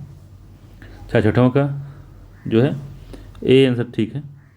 यदि बैंक दर में कम होता है, जैसे मान लीजिए कि जो है आरबीआई 10% पे बैंक रेट पे अगर वाणिज्यिक बैंकों को लोन देता है, तो मान लीजिए 20 करोड़ लोन लिए, अगर वहीं पे अगर इसको घटा के 5% कर दे या बैंक दर को कम कर दे, तो हो सकता है 40 करोड़ लोग इसको लोन लेने लगे, तो क्या होता है साख में वृद्धि हो जाती है। ठीक है, तो जब बैंक दर कम होता है तो जो कमर्शियल बैंक है ज़्यादा से ज़्यादा ऋण लेते हैं बैंकों से ताकि वो उसको दे सकें, बैंक घुमा के ज़्यादा प्रॉफिट कमा सकें। जैसे समझ पा रहे हैं कि नहीं इसको? तो मान लीजिए कि एक बैंक है एसबीआई, उसको लॉन्ग टर्म पे लोन लेना है, तो अगर ये 10% पे लोन देगा तो ये हो सकता है कि ये 5 करोड़ ही लोन ले, मगर जब ये 5% पे लोन देगा तो एसबीआई वाला क्या करेगा कि हो सकता है कि 10 करोड़ का लोन ले ले, तो 10 करोड़ का जब लोन लेगा तो साख में वृद्धि हो जाएगी। तो ए आंसर इसीलिए सही है।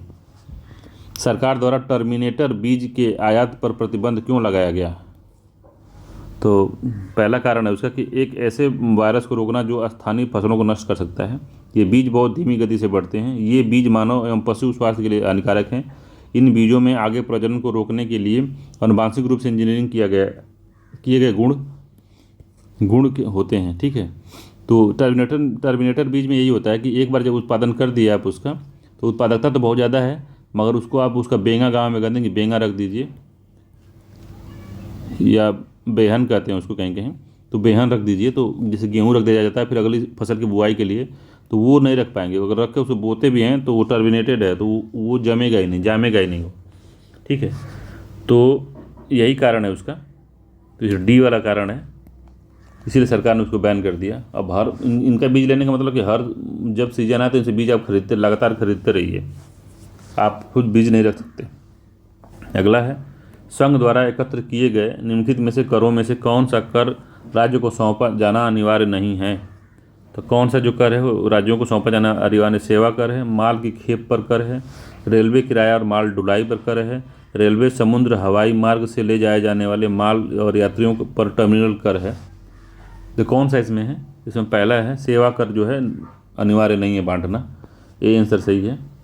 अगला है निम्नलिखित में से ओपन मार्केट ऑपरेशन, जिसको OMO कहते हैं, क्या है? तो आरबीआई द्वारा सरकारी प्रतिभूतियों की खरीद और बिक्री को OMO कहते हैं, तो पहला ठीक है। तो मान लीजिए मार्केट में ये मार्केट है, यहाँ पे धन ज़्यादा हो गया है, तो आरबीआई क्या करेगी? सरकारी प्रतिभूति निकालेगी और उसको बेचने लगेगी मार्केट में। धन ज़्यादा है मार्केट में तो सरकारी प्रतिभूति बेचेगी, तो लोग जो सरकारी प्रतिभूति में ज़्यादा निवेश करेंगे, तो आरबीआई को पैसा देंगे और प्रतिभूति जो है सरकार की खरीद लेंगे, तो धीरे धीरे मार्केट से पैसा जो है आरबीआई के पास आ जाएगा। और इसी का उल्टा हुआ अगर कि अगर मार्केट में कैपिटल कम है, जो कैपिटल है वो धन जो है या लिक्विडिटी जो है, तरलता जो धन की वो कम है, तो क्या करेगा? तो प्रतिभूतियों को खरीदना शुरू करेगा आरबीआई जो है जो बैंकों के पास, जनता के पास जो सरकारी सिक्योरिटी रखी हुई है उसको खरीदने लगेगा। जब खरीदेगा तो लोग उसको सिक्योरिटी देंगे और आरबीआई उनको पैसा देगा। जब तो मार्केट में पैसा बढ़ जाएगा, तो उसी को कहते हैं ओपन मार्केट ऑपरेशन। उसमें सरकारी प्रतिभूतियों की खरीद और बिक्री दोनों की जाती है। ए आंसर इसका सही है। आगे जो है केंद्र सरकार द्वारा सीमाओं और प्रतिभूतियों की खरीद बिक्री, तो केंद्र सरकार द्वारा नहीं किया जाता हो और बैंकों द्वारा आरबीआई द्वारा किया जाता है। ठीक है, सब गलत है, इसका ए आंसर सही है। ठीक है, अगला क्वेश्चन है 70 नंबर का कि नियोजित वित्त का सबसे महत्वपूर्ण घरेलू स्रोत निम्नलिखित में से कौन सा है? तो नियोजित वित्त का सबसे महत्वपूर्ण घरेलू स्रोत क्या है? तो घरेलू बचत में तो अतिरिक्त कराधान, घरेलू निजी बचत, सार्वजनिक क्षेत्र में इकाइयों से लाभ, वर्तमान राजस्व का संतुलन। तो which are the following are the most important domestic source of planned finance क्या होता है? तो बी है घरेलू निजी बचत। जो घरेलू निजी बचत होती है वो सबसे बड़ा नियोजित वित्त का महत्वपूर्ण घरेलू स्रोत है। ठीक है, तो घरेलू बचत में मुख्य रूप से 3 घटक शामिल होते हैं। ठीक, घरेलू क्षेत्र की बचत, निजी कॉरपोरेट क्षेत्र की बचत और सार्वजनिक क्षेत्र की बचत जो होती है। घरेलू मतलब बस घर का ही नहीं है, सरकार भी अगर बचत करती है तो भी घरेलू बचत में आएगा। एक कंपनी अपने कंपनी में बचत करती है तो वो भी घरेलू बचत में आएगा। तो 3 प्रकार का होता है। एक तो नॉर्मल आदमी जो हम आप हैं, एक कंपनी, एक सरकार, तो 3 प्रकार का होता है। तो घरेलू क्षेत्र की बचत में वित्तीय संपत्तियों में बचत और भौतिक संपत्तियों में बचत शामिल है। वित्तीय संपत्तियां में घरेलू बचत का जो अनुमान होता है वित्तीय देनदारियों के शुद्ध सकल वित्तीय परिसंपत्तियों के रूप में लगाया जाता है, जबकि भौतिक परिसंपत्तियों में घरेलू बचत परिवार द्वारा भौतिक परिसंपत्तियों में की गई शुद्ध वृद्धि से, जैसे कि सोना चांदी गहना में निवेश किया या भूमि खरीद लिया। ठीक है, तो घरेलू निजी बचत है नियोजित वित्त का सबसे महत्वपूर्ण स्रोत। ठीक है, अगला है कि केंद्रीय करों में राज्यों की हिस्सेदारी का निर्णय कौन प्राधिकरण करता है? तो केंद्रीय करों में राज्यों की हिस्सेदारी का जो होता है वित्त आयोग करता है। 280 में, आर्टिकल 280 में वित्त आयोग है, वही करता है कि कैसे पैसा बांटा जाए। राज्यों, केंद्र और राज्यों के बीच में जो पैसों का बंटवारा होता है वित्त आयोग करता है। हर 5 साल में जो राष्ट्रपति हैं वित्त आयोग गठन करते हैं। अगला है निम्नलिखित में से कौन सा एक औद्योगिक वित्त संस्थान नहीं है? तो औद्योगिक वित्त संस्थान नहीं है तो यूटीआई है, एसएफसी है, आईसीआईसीआई है, नाबार्ड है। तो औद्योगिक वित्त की संस्था जो है नाबार्ड नहीं है, ये कृषि वित्त की संस्था है। डी आंसर इसका सही है, औद्योगिक वित्त नहीं देता। 72 का डी आंसर सही है। अगला है 74 नंबर, निम्नलिखित में से कौन सा केंद्र सरकार के राजस्व का स्रोत नहीं है? आयकर है, उत्पादन शुल्क भी है, निगमित शुल्क है, कृषि आयकर नहीं है। डी आंसर सही है, ये राज्य सरकार इसको लगाती है, केंद्र सरकार नहीं लगाती, तो डी आंसर सही है इसका। 75 है, निम्नलिखित में से कौन सा भारत में राजकोषीय नीति का उद्देश्य नहीं है? तो राजकोषीय उद्देश्य का नीति क्या नहीं है? तो मूल्य स्थिर करना, पूर्ण रोजगार देना, अंतर्राष्ट्रीय व्यापार का विनियमन करना, धन और आय का समान वितरण करना। तो मूल्य स्थिरांक करना जो है ये जो राजकोषीय नीति का लक्ष्य नहीं है। मूल्य स्थिर करना ये मॉनेटरी पॉलिसी का है, मौद्रिक नीति का लक्ष्य है। ठीक है, ये मौद्रिक नीति का लक्ष्य है। सॉरी, एक मिनट, गड़बड़ हो रहा है। तो पूछ रहा है कि राजकोषीय जो नीति का उद्देश्य नहीं है पूछ रहा है। तो जो मूल्य स्थिरता होती है ये जो होता है मॉनेटरी पॉलिसी या मौद्रिक नीति प्लस राजकोषीय नीति दोनों द्वारा ही इसको किया जाता है। पहला ठीक है, ये शामिल है इसमें। पूर्ण रोजगार जो है देने के लिए सरकार काम करती है तो वो राजकोषीय नीति में आता है। अंतर्राष्ट्रीय व्यापार का जो विनियमन है ये इसमें शामिल नहीं है राजकोषीय नीति में। ठीक है, और धन और आय का जो समान वितरण है ये शामिल है इसमें। सी आंसर इसका सही है, सी वाला नहीं शामिल है, अंतर्राष्ट्रीय व्यापार का विनियमन। ठीक है, उसका दूसरा डिपार्टमेंट संभालता है। 76 है, भारत में पूंजी गहन उद्योग निम्नलिखित में से सबसे अच्छा उदाहरण पूंजी गहन उद्योग का कौन सा है? तो स्टील उद्योग है, पर्यटन है, कपड़ा है, खेल सामग्री उद्योग है। तो सबसे अधिक पूंजी गहन जो है स्टील उद्योग है, सबसे अधिक पूंजी इसी में लगती है। ए आंसर सही है। बाकी जो पर्यटन तो नॉर्मल है, कपड़ा भी नॉर्मल है और खेल सामग्री भी नॉर्मल ही है। सबसे अच्छा उदाहरण स्टील उद्योग है। ठीक है, 77 नंबर क्वेश्चन कह रहा है कि आय पद्धति के माध्यम से राष्ट्रीय आय का आकलन करते समय निम्नलिखित में से कौन सा शामिल नहीं किया जाता?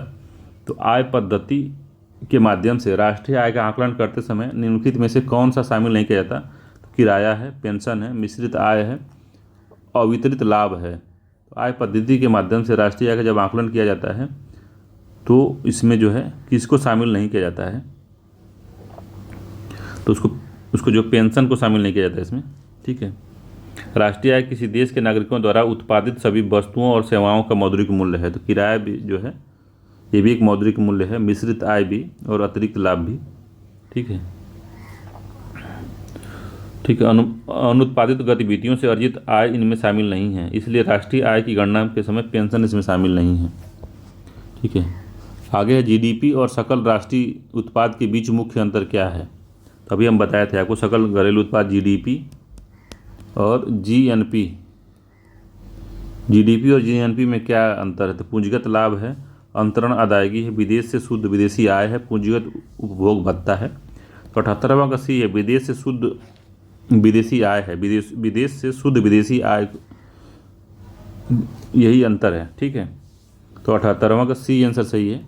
तो हम बताए थे आपको जीडीपी में से जब हम विदेशी शुद्ध आय, विदेशी शुद्ध आय का मतलब यही होता है कि कितना विदेशियों ने हमारे यहाँ से आयात किया, हम कितना उनके यहाँ से निर्यात किए।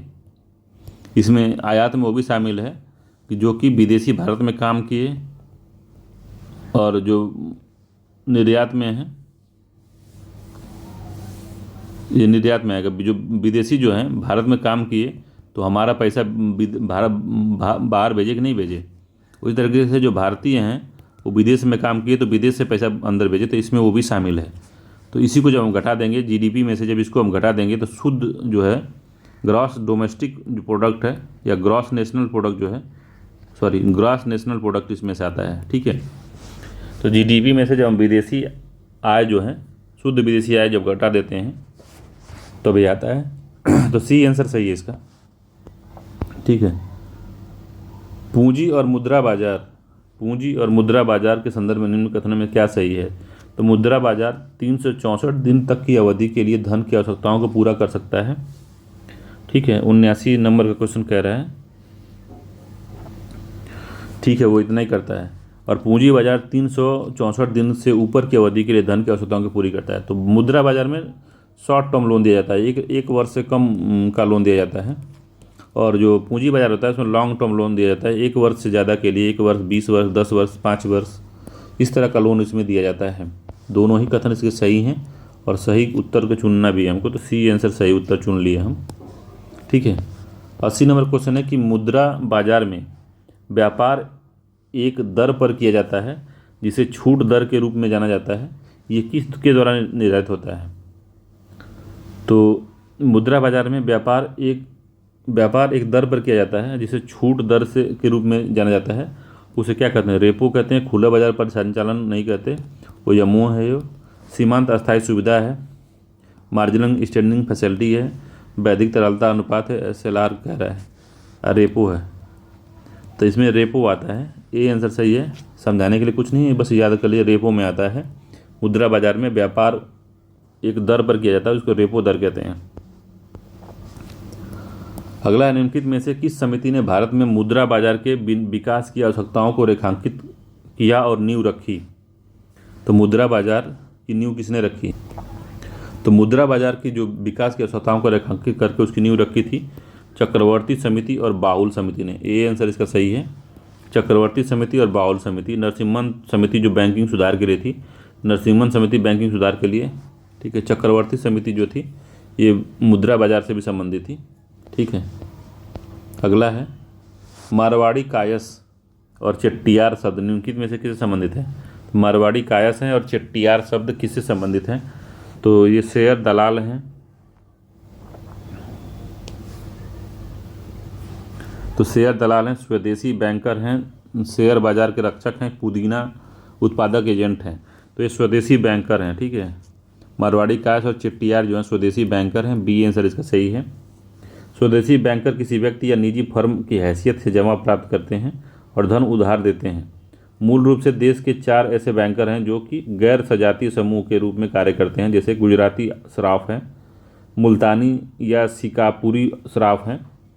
ठीक है, मारवाड़ी कायस हैं और चेट्टियार हैं। ठीक है, ये लोग आते हैं स्वदेशी बैंकर के रूप में। अगला है, उत्पादन कार्य निम्नलिखित में से किस से संबंधित है। उत्पादन कार्य जो है किससे संबंधित है। आउटपुट की लागत से, इनपुट की लागत से, इनपुट के आउटपुट से, मुनाफे के लिए वेतन स्तर से। तो किस पे है, तो इनपुट से आउटपुट में उत्पादन कार्य निम्नलिखित में से इसी से संबंधित है, इनपुट से आउटपुट। सी आंसर सही है, इनपुट से आउटपुट। अगला है, CACP जो है कृषि लागत और मूल्य आयोग जो है, CACP के उत्पादों के लिए न्यूनतम समर्थन मूल्य की सिफारिश करता है। तो औद्योगिक उत्पाद के लिए, कृषि उत्पाद के लिए, फार्मास्यूटिकल के लिए उपरोक्त में से कोई नहीं। तो बी में कृषि उत्पाद के लिए बस ये MSP के लिए काम बात करता है। तो बी आंसर सत्य है इसका, 84 का बी आंसर सही है। अगला है कि निम्नलिखित में से अप्रत्यक्ष कर स्वभावतः किस प्रकार का कर है? तो अपमानजनक कर है, प्रतिगामी है, प्रगतिशील है, अनुपातिक है। तो प्रतिगामी है कि अनुपातिक है? तो प्रतिगामी है, रिग्रेसिव कहते हैं इसको। रिग्रेसिव टैक्स रिजीम है ये। क्यों है? क्योंकि ये सब पे समान रूप से लगती है। आप कितना भी पैसा कमाते हो आपको भी उतना ही टैक्स देना है, या तो एक गरीब आदमी को उतना ही टैक्स देना है। एक करोड़पति अगर 100 रुपये का अगर दूध का पैकेट खरीदता है तो जितना वो टैक्स देता है उतना एक गरीब आदमी भी अगर 100 रुपये का दूध का पैकेट खरीदता है उसको भी उतना ही देता है। तो इनडायरेक्ट टैक्स है ये। तो मगर ये रिग्रेसिव टैक्स रिजीम है, ठीक है, याद रखिएगा। अगला है कि राष्ट्रीय आय को जनसंख्या के आकार से विभाजित करने पर कौन सा परिणाम आता है? तो जब राष्ट्रीय आय निकाल लेते हैं, नेशनल इनकम जब आ जाती है, इसको हम जब जनसंख्या से डिवाइड करते हैं तो पर कैपिटा इनकम आता है, प्रति व्यक्ति आय आता है। ए आंसर सही है, प्रति व्यक्ति आय आता है, ठीक है। अगला है कि निम्नलिखित में से कौन सा कर ऐसा है जिसकी कीमत में वृद्धि नहीं होती? तो निम्नलिखित में से कौन सा ऐसा कर है जिसकी कीमत में वृद्धि नहीं होती है? तो आयात शुल्क है, आयकर है, निर्यात शुल्क है, बिक्री कर है। तो आयात शुल्क है, आयकर है, निर्यात शुल्क है, बिक्री कर है। तो निम्नलिखित से कौन सा ऐसा कर है जिससे, जब कोई पूछ रहा है कौन सा ऐसा कर है जिसकी वृद्धि होती है, कर है, निम्नलिखित में से कौन ऐसा कर है जिससे कीमत में वृद्धि नहीं होती? कीमत में वृद्धि नहीं होती तो आयकर से नहीं होती, बी आंसर सही है। आयकर से है, कीमत में वृद्धि नहीं होती क्योंकि ये व्यक्ति पे लगता है। आयात शुल्क लगेगा सामान महंगे हो जाएंगे, निर्यात शुल्क लगेगा सामान महंगे हो जाएंगे, बिक्री कर अगर लग जाएगा तब भी सामान महंगे हो जाएंगे या सस्ते हो जाएंगे, ठीक है। अगला है कि नगद आरक्षित अनुपात जिसको हम CRR कहते हैं, कैश रिजर्व रेशियो जिसको कहते हैं। तो CRR को केवल नकदी में बनाए रखने की आवश्यकता है। CRR आवश्यकताओं के तहत RBI के पास जो पैसा है उस पर बैंक को कोई ब्याज नहीं मिलता। तो कौन सा आंसर सही है इसमें? तो ब्याज इसमें मिल सकता है, कौन सा सही नहीं है बताना है। तो कौन सा इसमें सही नहीं है? तो CRR को केवल नकदी में बनाए रखने की आवश्यकता होती है, तो ऐसा नहीं है। तो भारतीय रिजर्व बैंक जो है, RBI का आदेश है कि बैंक अपनी जमा राशि का एक हिस्सा जो है नकदी के रूप में संग्रहित करे ताकि ज़रूरत पड़ने पर उसे बैंक को ग्राहकों को दिया जा सके, ठीक है। किसी बैंक की कुल जमा राशि की तुलना में जिसकी आरक्षित निधि में रखे गए नकदी प्रतिशत को बढ़ती है तो अनुपात उसको, तो नकदी आरक्षित अनुपात बढ़ता है। तो CRR में नगद और सोना चांदी भी रख सकते हैं इसमें CRR में, ठीक है। तो पहला गड़बड़ हो गया इसका, पहला इसका गलत है। बाकी CRR आवश्यकताओं के तहत RBI के पास जो पैसा जमा होता है बैंक को उस पर कोई ब्याज नहीं मिलता, तो ये ठीक है। बैंक को उस पर जनरली कोई ब्याज नहीं मिलता है, 1 साल मिला था बस, बाकी कभी नहीं मिलता। तो दूसरा ठीक है। तो कौन सही नहीं है? तो पहला सही नहीं है, ए आंसर सही है इसका। पहला इसका जो है वो सही नहीं है। क्यों सही नहीं है? क्योंकि उसको हम धन से, उसमें हम सोना चांदी में भी रख सकते हैं CRR को, केवल नगदी में नहीं। 89 निम्नलिखित में से एंजल का नियम के बीच कौन सा संदर्भित करता है? एंजल के निम्नलिखित में से एंजल का नियम के बीच संबंध को कौन संदर्भित करता है? तो किसी वस्तु की मांग की मात्रा और कीमत, मांग की मात्रा और स्थानापन्न की कीमत, उपभोक्ता की मांग की मात्रा और स्वाद, उपभोक्ता की मांग की मात्रा और आय, डी सही है। एंजल का नियम ये कहता है कि उपभोक्ता की मांग की मात्रा तभी बढ़ती है जब उसकी आय जब परिवर्तित होती है, तो उपभोक्ता की मांग की मात्रा भी परिवर्तित होती है। अगर आपके पास ज़्यादा पैसा है तो ज़्यादा माल खरीदेंगे, मांग ज़्यादा रहेगी। आपकी कम पैसा है तो आपकी मांग कम रहेगी, ठीक है। 90 है, तो ये 2023-24 का है। तो कह रहा है कि कितना लक्षित किया गया सकल घरेलू उत्पाद, राजकोषीय घाटे का सकल घरेलू उत्पाद कितना % बताया गया है? तो 5.9% बताया गया था, सी इससे सही है। तो ये काफ़ी पुराना है, अगला है माता टीला जल विद्युत परियोजना निम्नलिखित में से किस जिले में स्थापित की गई है? तो माता टीला कहाँ है? कानपुर में तो नहीं है, सहारनपुर है, ललितपुर है, औरैया है। तो कहाँ पे बताइए?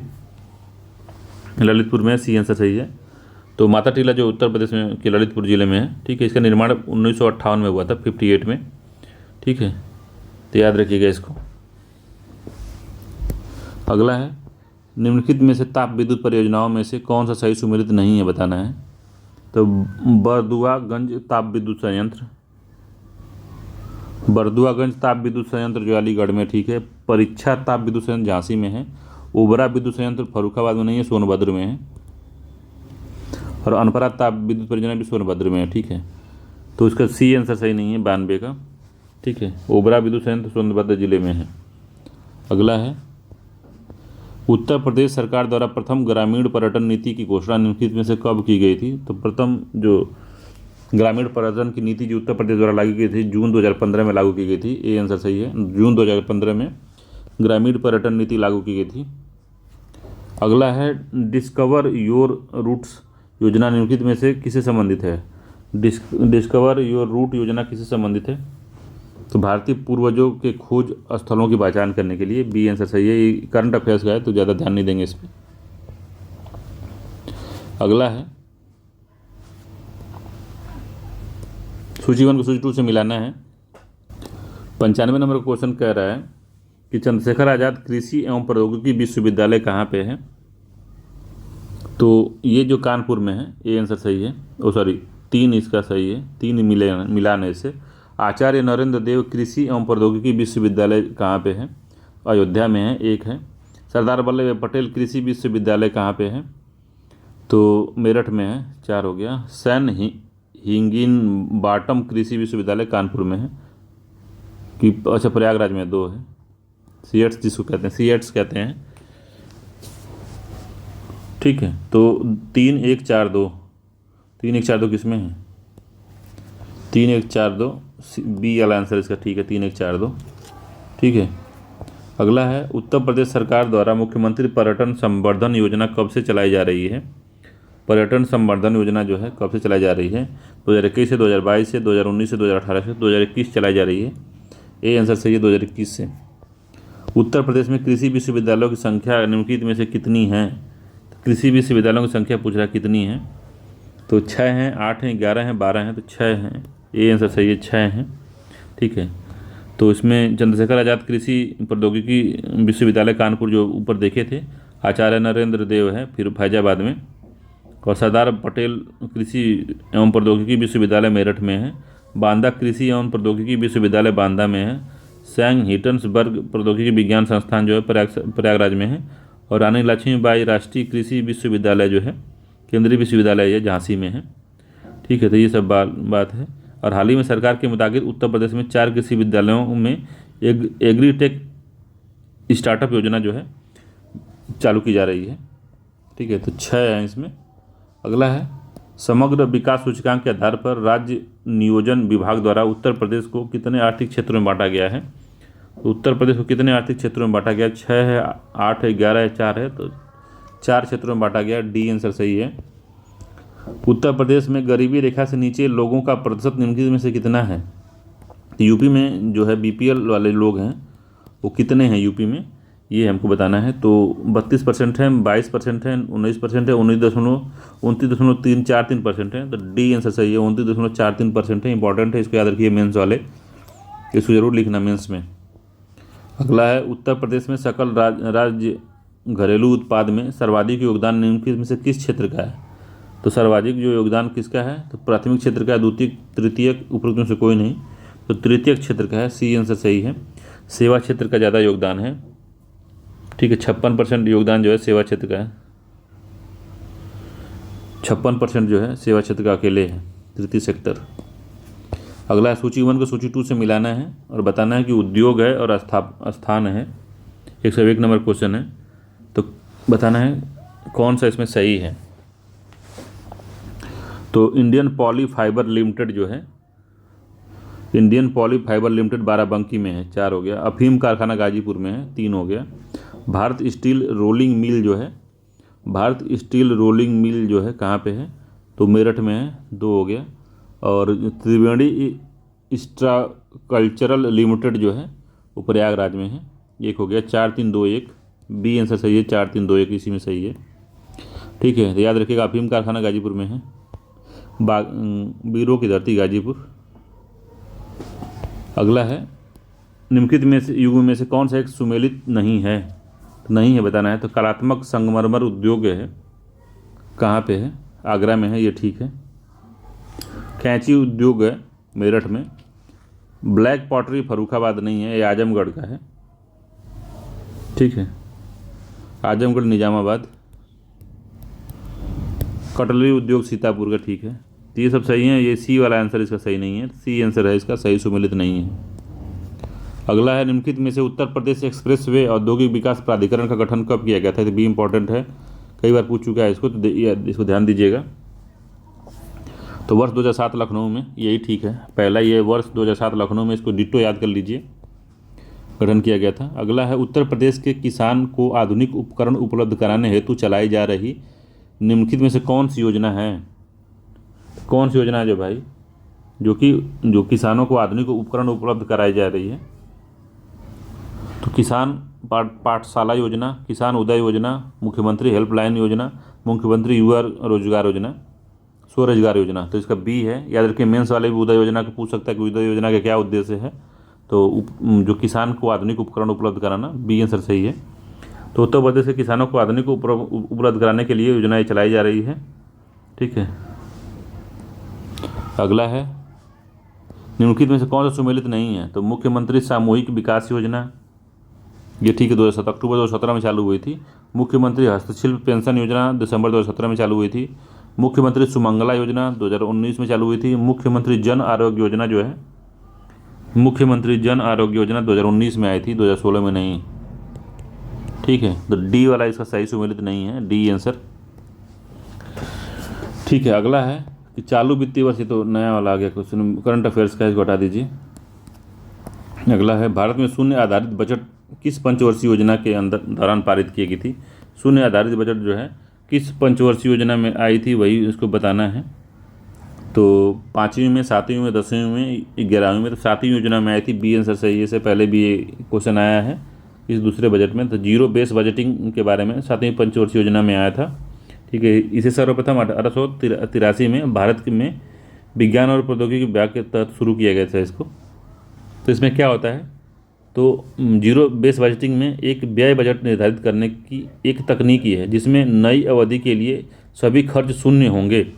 ठीक है, तो ये लैप्स हो जाता है इसमें। जैसे मान लीजिए कि 1 करोड़ रुपया अगर साइंस एंड टेक्नोलॉजी पे R&D पे खर्चा करने के लिए दिया गया, मगर 80 लाख रुपया ही खर्च हो पाया, तो 20 लाख रुपया अगर फिर वापस चला जाएगा। ठीक है, फिर दोबारा से जीरो शुरू होगा। R&D के लिए फिर 2 करोड़ अगर होता है, अगर 1.5 करोड़ ही खर्चा हुआ तो फिर जो बाकी पैसा चला जाएगा।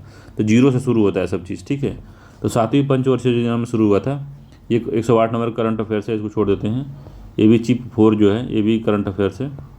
द विंडर फ्रेमवर्क निम्नलिखित में से किन 2 देशों के बीच है? ये भी करंट अफेयर्स है, ये भी करंट अफेयर्स है, सब करंट अफेयर्स है। भारत सिंगापुर सब, सिप्री की रिपोर्ट है, बांग्लादेश पाइपलाइन है।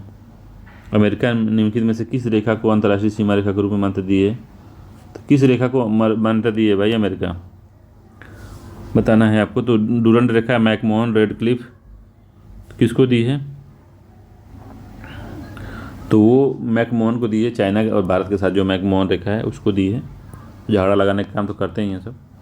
ये भी है, ये भी है, ये भी है, सब है। करंट अफेयर्स हैं सारे।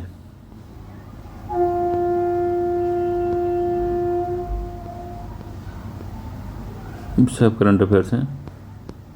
ये जो है देख लेते हैं कि एक कक्षा में 15 विद्यार्थी का औसत आयु जो है 15 है।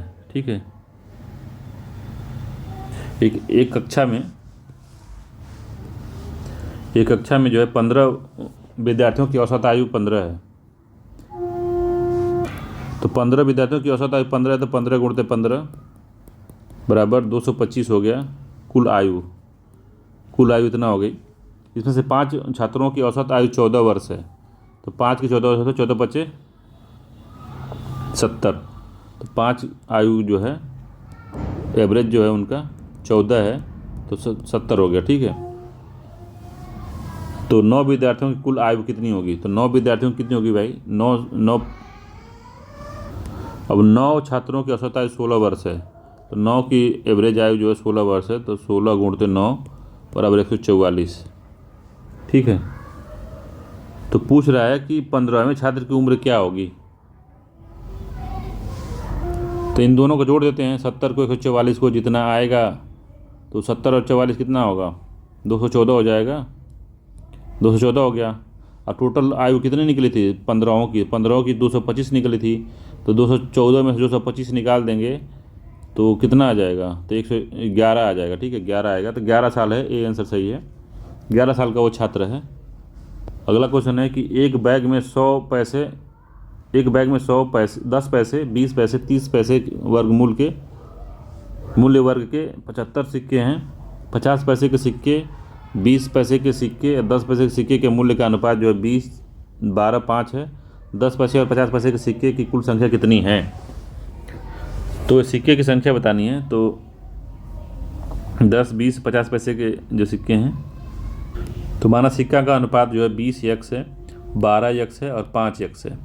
ठीक है, 10 पैसे के मूल्य के अनुपात जो है 50, 20 और 10 पैसे के मूल्य का जो अनुपात है इतना दिया हुआ है आपको, तो इसको x में हम मान लेते हैं, इतना है। ठीक है, तो मान लिए हैं हम। तो टोटल मूल्य कितना हो गया इसका? तो 20, 12, 5, 40 होगा, 40x टोटल मूल्य हो गया। ठीक है, तो टोटल मूल्य जब हम निकाल लिए तो अब हमको बताना है कि तो 50 पैसे के मूल्य वर्ग की संख्या कितनी होगी। तो 50 पैसे की संख्या कितनी होगी? 50 पैसों की संख्या कितनी होगी? तो 50 पैसे का दो अगर मिलाएंगे, 50 पैसा मिलाएंगे तो रुपये में आ जाएगा, तो 1 रुपया हो जाएगा। ठीक है, तो हम लोग इसको निकालते हैं। तो सिक्कों की संख्या निकाल रहे हैं, तो 20x गुणते 2 जो है 1 रुपये का मामला है। ठीक है, तो हो गया 40x हो गया। ठीक, अब हम 20 पैसे का निकाल रहे हैं। 20 पैसे का निकालेंगे जब हम, तो इसमें 5 आएगा ना, 5 सिक्के आएंगे, 20 20 20 20, तो 100 पैसे हो जाएंगे ना। तो 5 पैसे कितने हैं? 12 हैं। 12x गुणते 5 सिक्के, तो हो गए 12 25 60, 60x हो जाएगा। ठीक है, और जो है 5 जो 10 के सिक्के हैं, 10 पैसे के जो सिक्के हैं, इसका कितना हो जाएगा? तो 5 है, 5x इंटू 10, क्योंकि 10 पैसे के 10 सिक्के होंगे तो 1 रुपये होगा, 10 हो गया तो 50x हो गया। ठीक है, तो अब पूछ रहा है कि अब देखिए पैसों की टोटल संख्या कितनी हो जाएगी। अब इसको जोड़ लेते हैं। ये पूरा जोड़ जो है ये 40x के बराबर होगा। तो सॉरी 75 सिक्कों के बराबर, सिक्कों की संख्या आई है ना, ये सिक्कों की संख्या है, पैसों के सिक्कों की संख्या। ये सिक्कों की संख्या आई है तीनों कि 50 पैसे के कितने सिक्के हैं? 40x हैं। 20 पैसे के कितने हैं? 60x हैं। और 10 पैसे के 50x सिक्के हैं। तो सिक्कों की संख्या आई है, तो 40x plus 60x plus 50x equal to हो गया 75। तो x इक्वल टू कितना हो गया? 50 और 6 4 10 100, 150x इक्वल टू 75। तो x बराबर हो गया 1/2। तो x इक्वल टू 1/2 आ गया। तो हमको पूछा है कि 10 पैसे और 50 पैसे की संख्या, कुल संख्या कितनी है। तो 10 पैसे का कितना होगा? 10 पैसा कितना है? 10 पैसा कितना था? तो 5x था। तो बैग में 50 पैसे, 20 पैसे और 10 पैसे के सिक्कों की जो संख्या थी 20, 30, 25 थी। कैसे निकला है 20, 30, 25? तो ये 40x है, तो 40 10 पैसे में कितना है? 10 पैसे 50x है। 10 पैसे वाला 50 गुणते 1/2 बराबर 25। 10 पैसे वाला 25 सिक्के हैं। ठीक है, 20 पैसे वाला कितना है? 20 पैसे वाला 60x है, तो 60 गुणते 1/2 बराबर 30 सिक्के हैं। और 50 पैसे कितने हैं? तो 40 हैं, तो 50 पैसे 40 बटे में 2, तो ये 20 सिक्के हैं। ठीक है, तो 20, 30, 25 हैं। तो पूछा है 10 पैसे 50 पैसे के, 10 पैसे के 25 हैं और 50 पैसे के कितने हैं? 20 है। ये 20 निकला है, 50 पैसे वाला 20 है, तो टोटल 45 सिक्के हो गए। तो ए आंसर सही है, 45 सिक्के हैं। ठीक है, 10 पैसे और 50 पैसे के 45 सिक्के हैं। ठीक।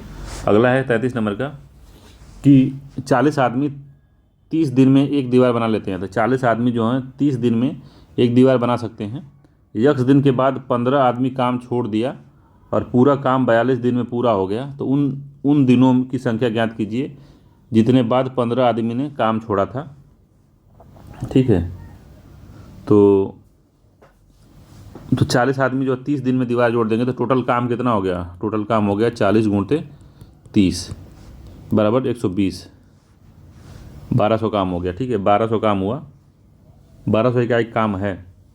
अब क्या हुआ कि x दिनों के बाद 15 आदमी ने काम छोड़ दिया। तो 40 दिन तो x एक के साथ x काम किए ना, 40 गुणते x एक साथ काम किए, प्लस 15 आदमी ने काम छोड़ दिया। जब 15 आदमी ने काम छोड़ देगा तो कितना आदमी बचेगा 40 में से? तो 25 आदमी बचे।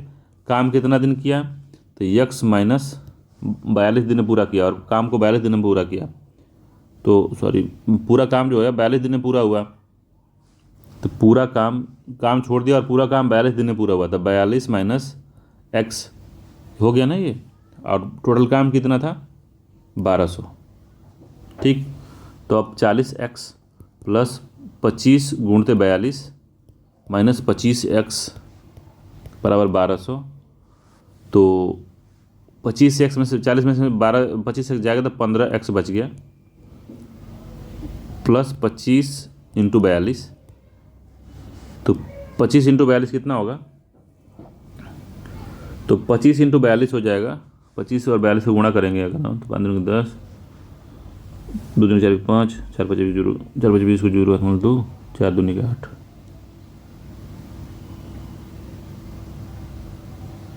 10, 1050 होगा। ठीक है।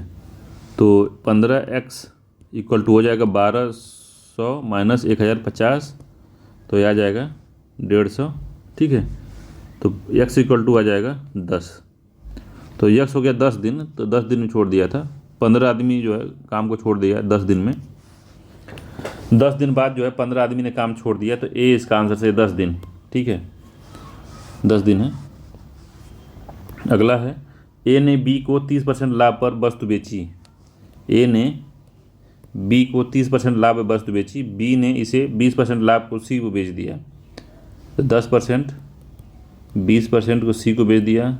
सी ने पुनः 10% पे, सी ने 20% हानि पे बेचा है। 20% हानि पे डी को बेच दिया और डी ने इसे 10% हानि पे ई को बेच दिया। तो फिर -10 पे ई को बेचा। ई का लागत मूल्य ए के लागत मूल्य के कितना % अधिक है? तो ई के लागत मूल्य जो है ए के लागत मूल्य से कितना % अधिक है बताना है। तो मान लेते हैं कि ई का जो लागत मूल्य है 100x है। ठीक है। तो बी के लिए कितना हो गया होगा? तो ए का ए दिया है तो बी के लिए कितना हो गया होगा? 30% लाभ बेचा है बी को 30% लाभ पर, तो बी के लिए 30x हो गया। ठीक है। अब बी फिर सी को कितना हो गया? सी का जो हो गया 20% हानि पे बेचा है। तो सी का 20% हानि पे, सी ने इसे 20% हानि पर डी को बेचा। बी ने इसे 20% लाभ पर सी को बेचा। तो 20% लाभ पर सी को बेचा गया है। 130 गुणते 1.2, तो कितना हो गया? 156x आ जाएगा ये। ठीक है। अब क्या है? अब डी को कितना में मिला? तो डी को मिला ये 156x इंटू 0.8, क्योंकि 20% हानि पे बेचा गया है, हानि पे, तो इसलिए 80% और 80 हो गया तो 0.8 आ जाएगा ये। ठीक है। तो हो जाएगा 124.8x। अब ई के लिए लागत मूल्य कितना हो गया? तो ई के लिए अब निकाल लेंगे हम। तो ई का कितना 10% लाभ हानि पे बेचा है, तो 124.8 इंटू 0.9, क्योंकि 10% हानि भी बेचा है इसको। तो टोटल इसको जब करेंगे तो आ जाएगा ये 12.32 अधिक भी बेचा है। ठीक है। तो इसका बी आंसर सही हो जाएगा। बी आंसर से 12.32 अधिक भी बेचा है ये। ठीक है, तो इस तरह से एक एक लाइन करके हम निकाल लेंगे इसको। एक दिन रवि घर से निकला और 10 किलोमीटर दक्षिण चला। तो रवि मान लो निकला 10 किलोमीटर दक्षिण चला है, दक्षिण की ओर साइकिल चलाया और दाईं ओर मुड़ा, तो दाईं ओर मुड़ा और 5 किलोमीटर चलाया। ठीक है, और दाएं मुड़कर फिर दाएं मुड़ गया ये, फिर 10 किलोमीटर चलाया, दाएं मुड़कर 10 किलोमीटर साइकिल चलाई और सीधे अपने घर पहुंचने के लिए उसे कितना किलोमीटर साइकिल चलानी होगी?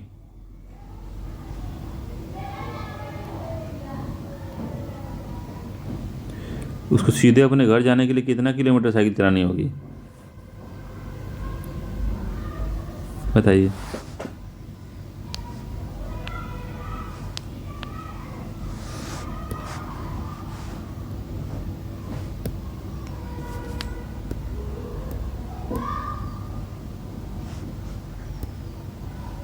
फिर से बनाते हैं कि एक दिन रवि घर से निकला और 10 किलोमीटर दक्षिण साइकिल चलाई। दक्षिण साइकिल चलाते जा रहा है, फिर वो दाएं मुड़ा 5 किलोमीटर। ठीक है, और दाएं मुड़ गया, फिर से दाएं मुड़ा वो, दाएं यहाँ से मुड़ेगा फिर यार भाई, दाएं मुड़कर वो कितना चलाया? 10 किलोमीटर साइकिल चलाई और फिर वो बाएं मुड़ गया, फिर वहीं आ गया था, अपने लाइन पे ही आ गया यहाँ पे। ठीक है, यहाँ पे आ गया है, फिर वह दाएं मुड़कर फिर वो बाईं ओर मुड़ गया। ठीक है, फिर वो बाईं मुड़कर 10 किलोमीटर साइकिल चलाया। तो उसे अपने घर पहुंचने के लिए कितने मीटर साइकिल चलानी पड़ेगी? तो 15 किलोमीटर चलानी पड़ेगी। बी आंसर सही है इसका, 15 किलोमीटर, क्योंकि यहाँ 10 किलोमीटर इधर चला गया, 5 किलोमीटर ये वाला, तो जब वो आएगा यहाँ पे तो इतना चलेगा, 10 किलोमीटर चलेगा, फिर ये वाला 5 किलोमीटर चलेगा, तो 15 किलोमीटर चलाना पड़ेगा। बी आंसर सही है, 15 किलोमीटर। इसको एक बार रोक के खुद लगाइएगा तो समझ में आएगा। यदि उजाले को सुबह कहा जाता है, सुबह को अंधेरा कहा जाता है, और अंधेरे को रात कहा जाता है, रात को धूप कहा जाता है, और धूप को शाम कहा जाता है, तो फिर हम कब सोते हैं? तो हम कब सोते हैं? धूप में सोते हैं, क्योंकि रात को धूप कहा जाता है। ठीक है, बी आंसर इसका भी सही है कि रात को धूप कहते हैं, धूप में सोते हैं। बी आंसर ठीक है इसका। अगला है, निर्देश दिया हुआ है, ध्यानपूर्वक पढ़ना है और अध्ययन करके कालानुक्रम बनाना है। तो सबसे पहले गाय है, गाय जो है घास खाएगी, तो 5 हो गया, फिर 2 हो गया, फिर दूध निकलेगा 4 हो गया, फिर जो है दही बनेगी 1 हो गया, फिर उससे मक्खन निकलेगा 3 हो गया। तो 5 2 4 1 3, 5 2 4 1 3, डी आंसर सही है इसका, डी वाला आंसर सही है। 5 1 4 2 3, गाय घास खाएगी, दूध देगी, दही बनेगा, तब मक्खन बनेगा। ठीक है, अब 138 नंबर क्वेश्चन है कि दिए गए विकल्पों में से कौन सा सही विकल्प चुनना है हमको, श्रृंखला को पूरी करनी है। तो 50 है, 59 है, 75 है, 100 है। तो 50 के बाद 59 आया, 9 बड़ा है, 3 का स्क्वायर मान लीजिए, तो 50 है प्लस 3 का स्क्वायर। ठीक है, 59 है प्लस 4 का स्क्वायर, तो ये 59 हो गया, और ये 75 हो गया। 75 है प्लस 5 का स्क्वायर, तो 100 हो गया, फिर 100 है प्लस 6 का स्क्वायर, 36 हो गया, 136 आ गया। सी आंसर सही है, 136 हो जाएगा। ठीक है, बस 3 3 का स्क्वायर नेक्स्ट करता जा रहा है।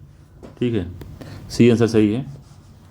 अगला है कि ए का भाई बी है, तो ए का भाई है बी। ठीक है, बी की पत्नी सी है, तो बी की जो पत्नी है, पत्नी सी है, बी की पत्नी सी है, और ई ए की बेटी है, ई जो है ए की बेटी है। ठीक है, ई ए की बेटी है, डी बी का पुत्र है, जो डी है वो बी का पुत्र है, एफ ई का भाई है, ई का भाई है, जी डी की बहन है, जी है और डी की बहन है, जी है और डी की बहन है। तो ए और जी का क्या संबंध है? ए और जी का क्या संबंध है, तो चाचा का संबंध है। ठीक है, सी आंसर से चाचा है, क्योंकि दोनों ए और बी दोनों भाई थे। सबसे पहले ये लिखा है, ये दोनों भाई थे, तो भाई का जो लड़का है तो चाचा का, या लड़की है चाचा का संबंध होगा। सी आंसर सही है। ठीक है, चाचा का संबंध होगा ये। अगला है, नीचे दिए गए प्रश्न का स्थान पर संख्या क्या होगी। तो प्रश्न वाला संख्या क्या होगी यहाँ पे, तो 6 4 10, 7 4 11। तो इसमें क्या किया गया है, तो 7 4 11 इसको दोनों जोड़ दिया गया, फिर 6 4 10 को घटा दिया गया है, और 8 4 12 और 7 6 13 एक हो गया। ठीक है, 6 3 9 और 11 5 16। 16 में से 9 जाएगा, कितना बचेगा? 16 में से 9 जाएगा तो भाई कितना बच जाएगा यार? 7 बचेगा, 7 बच जाएगा, 7 हो गया। ए आंसर सही, ए आंसर सही है। 16 में से 7 जाएगा तो 7 बचेगा। 16 में से अगर 9 गया तो 7 बचेगा। ठीक है, ए आंसर सही है। तो 140 क्वेश्चन हो गए हैं। तो इकोनॉमिक्स के क्वेश्चन थोड़ा सा उसको समझाना बहुत ज़्यादा पड़ता है, और कुछ ऐसे होते हैं जो डायरेक्ट याद होना चाहिए आपको, तो उस तरीके से था। तो जो समझने लायक था उसको समझाया गया, जो याद कराने लायक था उसको कह दिया गया है। तो चलिए ठीक है, मिलते हैं अगले वीडियो में। तब तक के लिए धन्यवाद।